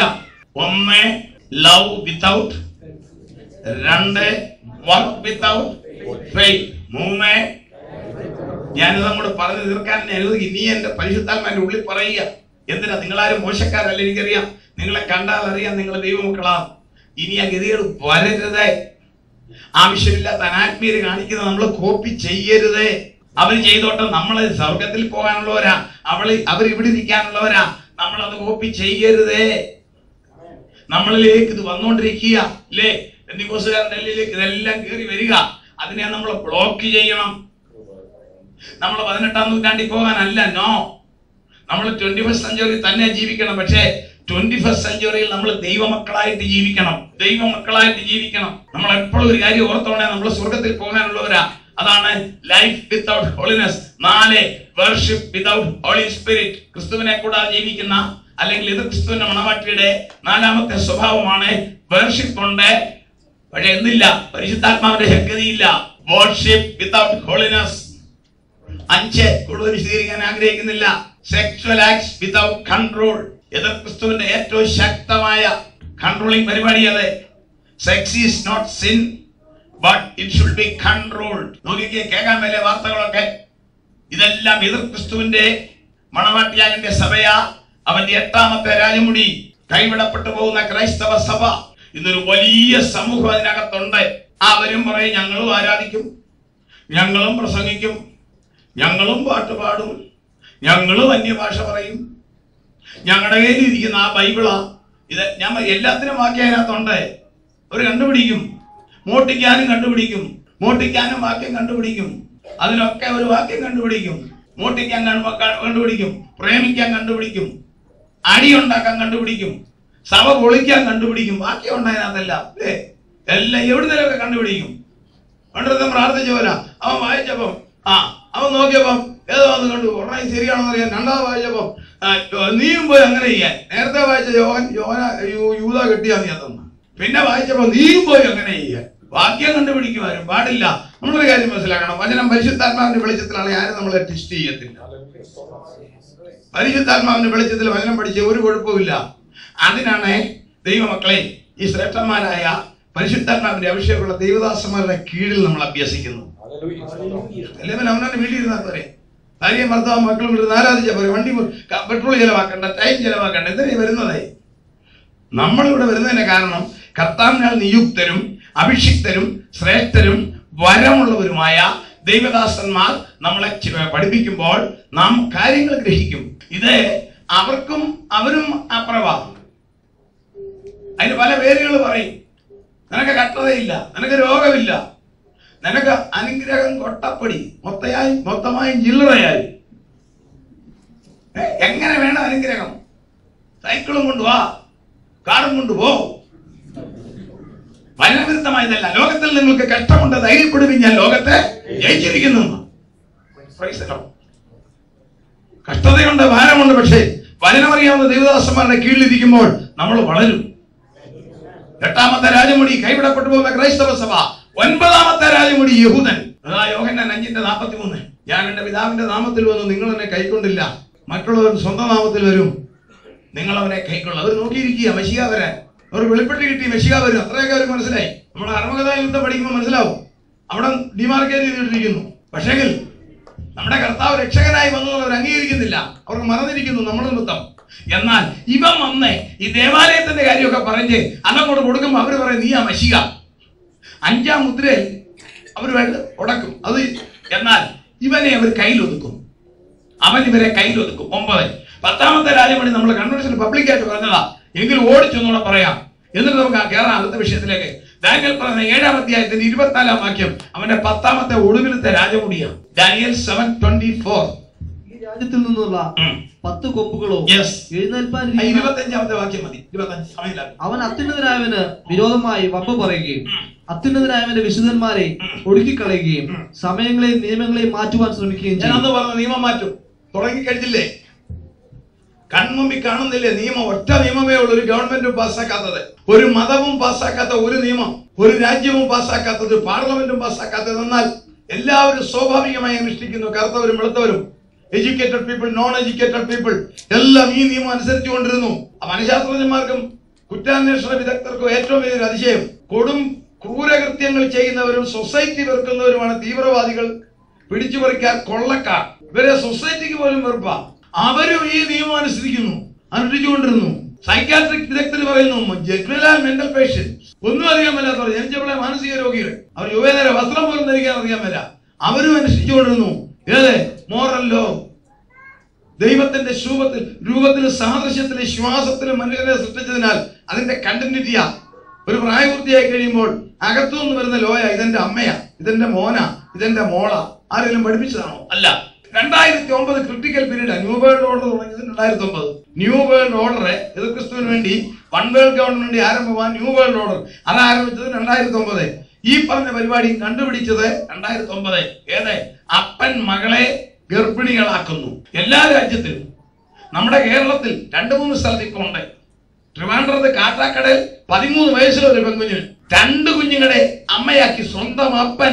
മഹാരാഷ്ട്രയിലെ എല്ലാ രാജ്യങ്ങളിലും ഞാൻ പറഞ്ഞില്ല, ഞാൻ പോയ ഒരു രാജ്യത്ത് അമ്മ മകനെ കല്യാണം കഴിച്ചു. അമേരിക്ക ഒന്നുമല്ല, വേറൊരു രാജ്യം. എന്താ കാര്യം നോക്കിക്കേ. തുടങ്ങി പരിപാടി, അവൻ വരാൻ പോകുക. അതിന് മുമ്പ് തുടങ്ങി ഒരു വീട്ടിൽ കല്യാണം ആരംഭിക്കുന്ന 2 ദിവസം മുമ്പ് പന്തലിടും. ഇതുപോലെ തുടങ്ങി ഇവൻ വരാൻ പന്തലിടുക. അവിടെ അവിടെയെല്ലാം ഈ നിയമം തുടങ്ങി കഴിഞ്ഞു. സ്വന്തം പെൺകുഞ്ഞുങ്ങളെ അപ്പന്മാരുടെ കൂടെ വിടാൻ മേലാത്ത ഒരു കാലം വന്നു എന്ന് പറഞ്ഞാൽ എന്താണ് ഈ ലോകം? അന്ന് ആ കർത്താവ് പറഞ്ഞു, ബുദ്ധിയുള്ളവരായി നമുക്ക് വേണ്ടി എന്റെ കർത്താവ് പറഞ്ഞത്, ലോത്തിന്റെ കാലത്ത് സംഭവിച്ചതുപോലെ മനുഷ്യപുത്രന്റെ നാളിലുണ്ടാകും. പറഞ്ഞില്ലേ കർത്താവ്? ലോത്തിന്റെ കാലത്ത് സംഭവിച്ചതുപോലെ മനുഷ്യപുത്രന്റെ കാലത്തുണ്ടാകും. ലോത്തിന്റെ സംഭവം അറിയാം. 2 മോവാബിയർ, അമ്മോനിരുന്ന 2 ജനതയ്ക്ക് ജന്മം കൊടുത്തു, സ്വന്തം കുഞ്ഞുങ്ങളെ. അതിനെയാണ് കർത്താവ് കാണിച്ചു പറഞ്ഞത്, അന്ത്യകാലത്തെ പിതാക്കന്മാർ സ്വന്തം കുഞ്ഞുങ്ങളെ ഈ വിധത്തിൽ ആക്കുകയാണെങ്കിൽ ഓർത്തു, അടുത്ത് സംഭവിക്കാൻ പോകുന്നത് മനുഷ്യപുത്രന്റെ നാളാ. അത് കഴിയുമ്പോൾ ഇവൻ വരും, ഇവൻ ഈ നിയമം മാറ്റിയിട്ട് പറയും, ആർക്കും എങ്ങനെയും ആകാം പിശാച. നമ്മളെക്കാൾ ഉത്തരവാദിത്വം നമ്മുടെ കർത്താവിന്. നമ്മുടെ ഈ കുഞ്ഞുങ്ങൾക്ക് ആ ഗതികേട് വരാതിരിക്കാൻ എന്റെ കർത്താവ് കറക്റ്റ് സമയത്ത് നമ്മളെ രൂപാന്തരപ്പെടുത്തും. ഇനിയും 10 രാജമുടി ഞാൻ പറഞ്ഞു, ഇനി 21 ആക്ഷനുണ്ട്. അതിനു മുമ്പേ 5ാമത്തെ രാജമുടിയിൽ യഹൂദൻ ഇടറും. ആദ്യമേ അവന് സംഭവിക്കും, ഇവൻ തന്നെ മശിക നമുക്ക് കിട്ടി. വേറെ അവന് യഹൂദന്റെ ജീനും ഉണ്ടല്ലോ, നമ്മൾ ചിന്തിച്ചു. പക്ഷെങ്കിൽ അവൻ 2 ലോ കൊണ്ടുവരും. എന്റെ ഇമേജ് കമ്പ്യൂട്ടറിനകത്ത് വരും. എന്ത് ചെയ്യണം? നമസ്കരിക്കണം. അടുത്തത് അവന്റെ നമ്പര് കറക്റ്റ്. ഇത് 2 യഹൂദനെതിരാ. പുറപ്പാട് 20:4 കാണാം, നിനക്കൊരു വിഗ്രഹം ഉണ്ടാകരുത്. മീതെ സ്വർഗത്തിലെങ്കിലും താഴെ ഭൂമിയിലെങ്കിലും ഭൂമിക്ക് വീഴെ വെള്ളത്തിലെങ്കിലും യാതൊന്നിന്റെയും പ്രതിമ അരുത്, നീ അവയെ സേവിക്കരുത്, നമസ്കരിക്കരുത്. ഇത് അവന്റെ മനസ്സിനകത്ത് പ്ലാന്റഡാ. ഇതിനെതിരെയാണ് പറയുന്നത് ആർട്ടിഫിഷ്യൽ ഇന്റലിജൻസ്. കമ്പ്യൂട്ടറിനകത്ത് നമ്മുടെ പുതിയ ഭരണകർത്താവ് വരും ജീവനോടെ, എല്ലാവരും അവനെ നമസ്കരിച്ചോണം. പുതിയ ഭരണകർത്താവ് ആർട്ടിഫിഷ്യൽ ഇന്റലിജൻസ്, കമ്പ്യൂട്ടറിന് ജീവൻ കിട്ടും. കമ്പ്യൂട്ടറിനകത്ത് ഇവൻ ഇറങ്ങി വരും, ലൈവായിട്ട് വരും, അല്ലെ അവന്റെ ഇമേജ് വരും. അത് ഇസ്രായേൽ വേറൊരു ടെക്നോളജി കണ്ടുപിടിച്ചിട്ടുണ്ട്. ഇപ്പൊ അവന് കൊടുക്കും റിഫ്ലക്റ്റീവ് ടെക്നോളജി. അവരുടെ ഇരിപ്പുണ്ടവരെ വെളി കാണിക്കുന്നില്ല. Reflective technology 2 പാനല. അതിനകത്തോട് ഗരസീം ഭാഷ പുതിയ ക്യാമറയ. ക്ലിക്ക് അടിച്ചാൽ ഗരസീം ഭാഷ അന്നേരം എവിടെയും കാണും. അതാണ് റിഫ്ലക്റ്റീവ് ടെക്നോളജി. അത് അവർ കണ്ടുപിടിച്ചിട്ടുണ്ട്. പക്ഷെ അത് അവനങ്ങോട്ട് പ്രയോഗിക്കും. അവന്റെ ഇമേജിനെ നമസ്കരിക്കാൻ പറയും. ഇസ്രായേൽ ചെറുക്കും. അപ്പോൾ പറയും നെറ്റിയിലും കയ്യിലും സീലടിക്കാൻ. Human tracking, subdermal implanting technology. Chip വെക്കണം. വായിച്ചേ ലേവ്യ പുസ്തകം 19:28. ഇസ്രായേലിന്റെ ഭയങ്കര നിയമമാണ്. അത് മലയാളത്തിൽ വായിച്ചിട്ട് ഡാർവിൻ ബ്രദർ വായിക്കുമ്പോൾ നിങ്ങൾ കുഞ്ഞുങ്ങളാരെങ്കിലും ഇംഗ്ലീഷിലൊന്ന് ഉറക്കാൻ വായിക്കണം. മരിച്ചവന് വേണ്ടി ശരീരത്തിൽ മുറിവുണ്ടാക്കരുത്. അടുത്തത് മെയ്മേൽ പച്ച കുത്തരുത്. മെയ്മേൽ പച്ച കുത്തരുത്. മലയാളം 20 ഇംഗ്ലീഷ് ഒന്ന് വായിച്ചേ. Do not make any mark on your body. ദൈവമക്കൾക്ക് അന്ന് നിന്നുള്ള നിയമമാണ്. ശരീരത്തിൽ ഒരു പാടും നമ്മളെ കേൾപ്പിക്കാൻ പാടില്ല. തമ്പുരാൻ എന്ന പാടൊക്കെ മതി. വേറെ മാർക്ക് ശരീരത്തിൽ ഇടരുത്. അതൊക്കെയാണ് ഈ പച്ച കുത്തുന്നതൊക്കെ പാപം. Levitic 19:28. Do not make any mark on body. ശരീരത്തിൽ യാതൊരു പാടും നമ്മൾ കേൾപ്പിക്കാൻ പാടില്ല. ദൈവവചനത്തിന് എതിരാതെ ശരീരത്തിൽ പാട് വരുത്തുന്നത് ഇവർക്ക് അന്നേരം ഇവർക്ക് ഓർമ്മ വരും. എടാ, കാതലായ 2 കൽപ്പന: 1, പ്രതിമയെ നമസ്കരിക്കരുത്; 2, ദേഹത്തെ പാടേൽപ്പിക്കരുത്. അന്നേരമാണ് ഇവൻ പറയുന്നു, എല്ലാവരും ഈ പ്രതിമയെ എന്ത് ചെയ്യണം? നമസ്കരിക്കണം. 2, എല്ലാവർക്കും നമ്പരടിക്കണം. അപ്പോൾ അവർക്ക് മനസ്സിലാവും ഇത് ചതിവ. അന്നേരമാണ് വെളിപ്പാട് പുസ്തകം 11-ാം അധ്യായത്തിൽ കാണുന്ന 2 സാക്ഷികൾ. ഒന്ന് വായിച്ച വാക്യം, വെളിപ്പാട് 11-ന്റെ 3-ാം വാക്യം ഒന്ന് വായിക്കാം. എന്റെ 2 സാക്ഷികൾക്കും അന്ന് ഞാൻ എന്റെ 2 സാക്ഷികൾക്കും വരം നൽകും. അവർ രട്ടുകൊടുത്തും കൊണ്ട് 1250 ദിവസം പ്രവചിക്കും. അപ്പൊ 3.5 വർഷം കഴിയുമ്പോഴാണ് ഈ പരിപാടി. 7 വർഷത്തെ മഹോപദ്രവത്തിൽ ആദ്യത്തെ 3.5 വർഷം നല്ല പിള്ള കളിക്കും. ആഴ്ചവട്ടത്തിന്റെ മധ്യേ ദാനിയേൽ 9:27 3.5 വർഷം കഴിയുമ്പോൾ, അത് തന്നെയാണ് 1260 ദിവസം കഴിയുമ്പോൾ ഇവർ ഇതിനെ എതിർക്കും. ഇവരെ പ്രൊമോട്ട് ചെയ്യാൻ 2 സാക്ഷികൾ വരും. അത് ഏലിയാവാണെന്നും മോശയാണെന്നും അല്ല ആനോക്കാണെന്നും നമ്മളിപ്പോ ഒക്കെ പറയുന്നു. ആരാണെന്ന് നമ്മൾ മസിൽ പിടിക്കേണ്ട കാര്യവുമില്ല. ശരിക്കും അങ്ങോട്ട് നോക്കിയാൽ ഏലിയാവൊന്നുമല്ല. കാരണം ഇതിനകത്ത് വെള്ളത്തെ രക്തമാക്കാനും പിന്നെ മഴ പെയ്ക്കാതിരിക്കാനും ഇവർക്ക് അതോറിറ്റി ഉണ്ട്. അതുകൊണ്ടാണ് ഏലിയാവും മോശയുമാണെന്നൊക്കെ പറയുന്നത്. ശരിയായിരിക്കാം, ഏലിയാവാണ് ആകാശത്തിൽ മഴയടച്ചത്, മോശയാണ് വെള്ളം രക്തമാക്കിയത്. പക്ഷെ ഒരല്പം ആഴമായിട്ട് പഠിച്ച ഈ ക്യാരക്ടർ അതല്ല. ഒന്ന് വായിച്ചാൽ അവരുടെ പ്രവചന കാലത്ത് മഴ പെയ്യാതെ വണ്ണം ആകാശം അടച്ചു കളവാൻ അവർക്ക് അധികാരമുണ്ട്. അടുത്ത വാക്യം, വെള്ളത്തെ രക്തമാക്കുവാനും ഇച്ഛിക്കുമ്പോഴൊക്കെയും സകല ബാധ കൊണ്ട് ഭൂമിയെ ദണ്ഡിപ്പിക്കാനും അധികാരമുണ്ട്. അടുത്തത്, അവർ തങ്ങളുടെ സാക്ഷ്യം തെളിച്ച ശേഷം വായിൽ നിന്നും തീ ഇറങ്ങുന്നുണ്ട്. ആ വാക്യം വായിച്ചില്ല. ഏലിയാവിന്റെ വായിൽ ആരെങ്കിലും അവർക്ക് ദോഷം ചെയ്യാൻ ഇച്ഛിച്ചാൽ അവരുടെ വായിൽ നിന്ന് തീ പുറപ്പെട്ടു. ഏലിയാവിന്റെ വായിൽ നിന്നും തീ വന്നില്ല. Praise the Lord. ഇവരുടെ വായിൽ നിന്നും തീ വരുമെന്ന. അപ്പൊ പവർഫുൾ വിറ്റ്നസസ്. ഏലിയാവോ മോശയായ നമുക്ക് പിണക്കമൊന്നുമില്ല, എന്നാൽ ഒരു കുഴപ്പമില്ല, സ്തോത്രം. പക്ഷെ ഞാൻ വിശ്വസിക്കുന്ന അവരൊന്നുമല്ല. വായിൽ നിന്നും തീ ഇറക്കാനും ആകാശം അടച്ച് മഴ പെയ്യാതിരിക്കാനും വെള്ളത്തെ രക്തമാക്കാനും വാ പൊളിച്ചാൽ ചിക്കൻ ഗുനിയായും H1N1 ബിഗ് ഫീവറും ചിക്കൻ ഗുനിയ എല്ലാം വരുത്താനും പവറുള്ള 2 പുള്ളികൾ, 2 സാക്ഷികളെ സ്വർഗമയക്കും. അവർ നിന്നുകൊണ്ട് പറയും, ഇവൻ വ്യാജന, ഇവൻ ദൈവമാണെന്നാണ് ഇവന്റെ ഓഫീസേഴ്സ് എല്ലാം വിളിച്ചു പറയുന്നത്. ഈസ് ഗോഡ്, എവരിബഡി ഷുഡ് ബോ ഹിം എന്ന് ഇവന്റെ ഓഫീസേഴ്സ് ഔദ്യോഗിക സ്റ്റാറ്റ്യൂട്ടറി ലോ വരും. എല്ലാവരും ഇവനെ ദൈവമെന്ന് വിളിക്കണം. ശ്രദ്ധിച്ചോ? നമ്മൾ നേരത്തെ പഠിച്ചു, ഡൊമീഷ്യൻ ചക്രവർത്തി ഇട്ട ലോ എന്നാ? എല്ലാവരും വിളിക്കണം ഞങ്ങളുടെ കർത്താവും ഞങ്ങളുടെ ദൈവവും. ഇതെല്ലാം ഒരു ചൈന. ഇവന്റെ ലോയും വരും, എല്ലാവരും പറയണം ഇവൻ ദൈവം. അന്നേരം ഈ 2 സാക്ഷികൾ പബ്ലിക്കായിട്ട്, പ്രധാനമായിട്ട് ജൂവിനെയാണ് ഉദ്ദേശിക്കുന്നത്, പറയും ഇതല്ല ഇവൻ വ്യാജന, ദൈവം യഹോവയ, നമ്മുടെ പിതാക്കന്മാർക്ക് വെളിപ്പെട്ടതാണ് ദൈവം, ഇവൻ വ്യാജന, ഇവനെ നമസ്കരിക്കരുത് എന്ന് പറയുമ്പോൾ അവനെ എതിർക്കാൻ വരുന്നവരോട് ഒറ്റ ഊത്തൂതിയാൽ ആള് താഴെയല്ല വീഴുന്നത്, തീ ഇറങ്ങും, ആകാശം അടയ്ക്കും. 2 സാക്ഷികളെ വിടും. എന്തിനാണെന്നറിയാമോ? യഹൂദന്മാരെ പ്രൊമോട്ട് ചെയ്യാൻ. ഈ ഒരാഴ്ച യഹൂദന് വേണ്ടിയുള്ളതാ. ദൈവത്തിന് അവരോട് ഇടപെടാനുണ്ട്. വായിച്ചേ, യെശയ്യാ 6:13 അവരെ കുറിച്ച് പറയുന്നൊരു വാക്കുണ്ട്. യെശയ്യാ 6:13.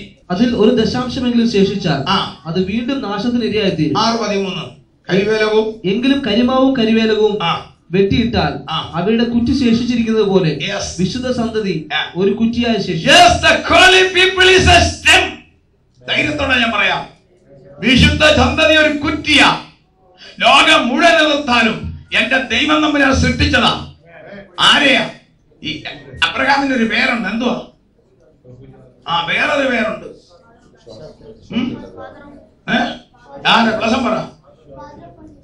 അതൊന്നുമല്ല, വേറൊരു പേരുണ്ട്. വേഗം പറയണം. ഒറ്റ ഐസ്ക്രീം അന്നേരം മേടിച്ചു തരും. സൗരമാർഗം പറയാം. ഒരു പേരുണ്ട്. എവിടുന്ന് ജനമാണെന്ന് അറിയാൻ. അതഭിപ്രായം അല്ല. നിങ്ങൾ വായിച്ചേ, ആരും പറയുന്നില്ലല്ലോ. എബ്രായർ 11:12 ഒരു പേരിട്ടിരിക്കുന്ന ഒരു ചെറിയ വട്ടപ്പേര്. നമ്മൾ സൂസമ്മ ശോശാമ ദോശാമ എന്ന് വിളിക്കത്തില്ല, അതുപോലെ. മൃതപ്രായൻ എന്നാ അതിന്റെ അർത്ഥം? What is the meaning? മൃതപ്രായൻ. ശ്രദ്ധിച്ചേ, അത് പറഞ്ഞ ഇന്നത്തെ ക്ലാസ് നിർത്താം. ഇവിടെ പറഞ്ഞാൽ എനിക്ക് മനസ്സിലായി. ഞാൻ നമ്മുടെ നാടൻ രീതിയിൽ പറയാം. നിങ്ങൾ എല്ലാവരും കേരളത്തിലാ. അപ്പൊ അബ്രഹാം താമസിക്കുന്നത് തിരുവല്ലയ എന്നങ്ങ് സങ്കല്പിച്ച് മൃതപ്രായം പറയാനാ. ഇന്ന് രാവിലത്തെ മനോരമ വന്നു, നിര്യാതരായ കോളത്തിൽ ഒരു വാർത്ത. തിരുവല്ല മഞ്ഞാടി അബ്രഹാം മരിച്ച കഥയാ. അബ്രഹാം 99 വയസ്സ്, തിരുവല്ലക്കാരനല്ല, എവിടുത്തുകാരനാ? ഇറാഖുകാരൻ, നിര്യാതനായി. വാർത്ത. അബ്രഹാം 99 വയസ്സ്, എവിടുത്തുകാരനാ? മഞ്ഞാടി താമസിച്ചോണ്ടാ, മഞ്ഞാടി ന്യൂസ് എന്നേ ഉള്ളൂ. അബ്രഹാം 99 വയസ്സ്, ഇറാഖുകാരൻ, നിര്യാതനായി. പിന്നെ മക്കളില്ല, ഒഫീഷ്യൽ, അത് എഴുതാനൊക്കത്തില്ല. ഭാര്യ സാറായി. പിന്നെ നമ്മുടെ ഇപ്പോഴത്തെ പരിഷ്കാരം അനുസരിച്ച് ശവസംസ്കാരം പിന്നീട്. ഈ വാർത്ത എങ്ങനെ ഒരാൾ വായിക്കുക? അബ്രഹാം ഇറാഖുകാരൻ, മഞ്ഞാടി താമസിക്കുന്നു, 99 വയസ്സുകാരൻ, നിര്യാതനായി, ഭാര്യ സാറായി, ശവസംസ്കാരം. അപ്പൊ ആരെങ്കിലും ചോദിക്കോ അയ്യോ മരിച്ചു പോയോ? ആരെങ്കിലും ചോദിക്കോ? ആരും ചോദിക്കത്തില്ല. കാര്യം വയസ്സെത്ര? ഈ എക്സ്പെക്ടഡ് ഡെത്ത്. പിന്നെ നമ്മൾ അയ്യോ മരിച്ചു, ശവസംസ്കാരം എപ്പോഴാന്നല്ല ചോദിക്കുന്നത്. മരിച്ചു, അയ്യോ മരിച്ചോന്നല്ല ചോദിക്കുന്നത്. എപ്പോഴാ? അടക്കം പോയി ഒരു വെജിറ്റബിൾ പഫ്സും കഴിച്ച് പഴവും കഴിച്ച് വരാം. അതാണ് മൃതപ്രായം. He can die at any time. അവനെയാണ് ഒരു സന്തതിയുടെ പിതാവാക്കി റീപ്രൊഡ്യൂസിങ് കപ്പാസിറ്റി അപ്പച്ചനും അമ്മച്ചിക്കും കൊടുത്തു. ഓർഡിനറി കപ്പാസിറ്റി അല്ല, റീപ്രൊഡ്യൂസിങ് കപ്പാസിറ്റി കൊടുത്തത് കൊണ്ടാണ് ഈ ജനം ഇത്ര ബുദ്ധിയും കഴിവും ഉള്ളവർ. അതെന്തിനവരെ സൃഷ്ടിച്ചെന്ന് നമുക്കറിയാം. മാനവജാതിയുടെ ഇതിനകത്തിരിക്കുന്ന നിങ്ങളുടെയും എൻ്റെ രക്ഷയ്ക്ക് എന്റെ കർത്താവും വചനം മാംസമായി അവതരിച്ചാൽ ഏത് രാജ്യത്ത് ജനിച്ചാലും ഏത് ജനത ജനിച്ചാലും സാത്താൻ പറയും, നീയും ജനിച്ചത് എന്നെ ആരാധിക്കുന്നവരുടെ ഇടയ്ക്ക, നിനക്കെന്റെ തല തകർക്കാൻ അവകാശമില്ല. അത് വരാതിരിപ്പാൻ സത്യദൈവത്തെ ആരാധിപ്പാൻ ഒരു കൂട്ടത്തെ കൊണ്ടുവന്നു. അതിന് ചട്ടങ്ങളും കൽപ്പനകളും കൊടുത്ത് ഒരു റേ ഉണ്ടാക്കിയിട്ട് അതിനകത്ത് യേശു വന്നെങ്കിൽ ആ കുറ്റി കളയുന്ന നന്ദി കെട്ടവനല്ല എന്റെ കർത്താവെ, ആ കുറ്റിയെ ജീവിപ്പിക്കും. ആ കുറ്റിയെ ജീവിപ്പിക്കാനുള്ളതാണ് 7 വർഷം. നോക്കിക്കേ, ഇവർക്ക് മനസ്സിലാകും ഇവൻ വ്യാജൻ. 2 സാക്ഷികളെ പറയും, ഇവനെ നിങ്ങൾ നമസ്കരിക്കരുത്, ഇവൻ കള്ളന, ഇവൻ പിശാച, ഇവൻ ലൂസിഫറ. എഗസ്കേൽ പ്രവചനം കൊണ്ട് വായിച്ചു കേൾപ്പിക്കും ആ പ്രവാചകന്മാർ. എഗസ്കേൽ 28, മെശയ്യാവ് 14 ഒക്കെ കൊണ്ട് വായിച്ചു കേൾപ്പിക്കുമ്പോൾ യഹൂദൻ 2-3 തരത്തിൽ അത് റിയാക്ട് ചെയ്യും. നാളെ നമുക്ക് ചിന്തിക്കാം. നാളെ നമുക്ക് എല്ലാവരും നേരത്തെ വരണം. നാളെ നമ്മുടെ അപ്പം സമയം മുന്നോട്ട് പോകുന്നു. കർത്താവ് ചോദിച്ചാൽ കർത്താവ് എപ്പം വരും? ആണ്ടുമാസം തീയതി ഞാൻ പറയത്തില്ല, എങ്കിലും I will give you good news. ഒരു ഗുഡ് ന്യൂസ് നിങ്ങൾക്ക് തരും. എല്ലാവരും നേരത്തെ വരണം. എന്തെങ്കിലും സംശയം ഉണ്ടെങ്കിൽ നിങ്ങൾ എന്നോട് ചോദിക്കണം. ഈ വചനങ്ങളാൽ കർത്താവ് നമ്മളെ അനുഗ്രഹിക്കട്ടെ. കർത്തൃകാഹളം യുഗാന്ത്യകാലത്തിൽ ധ്വനിക്കുമ്പോൾ നിത്യമാം പ്രഭാത ശോഭിതത്തിനാൾ പാർത്തലേ രക്ഷപ്പെട്ടോരക്കരെ കൂടിയാകാശെ പേർ വിളിക്കും നേരം കാണുമെൻ പേരും. പേർ വിളിക്കും നേരം കാണും, പേർ വിളിക്കും നേരം കാണും, പേർ വിളിക്കും നേരം കാണും, പേർ വിളിക്കും നേരം കാണുമെൻ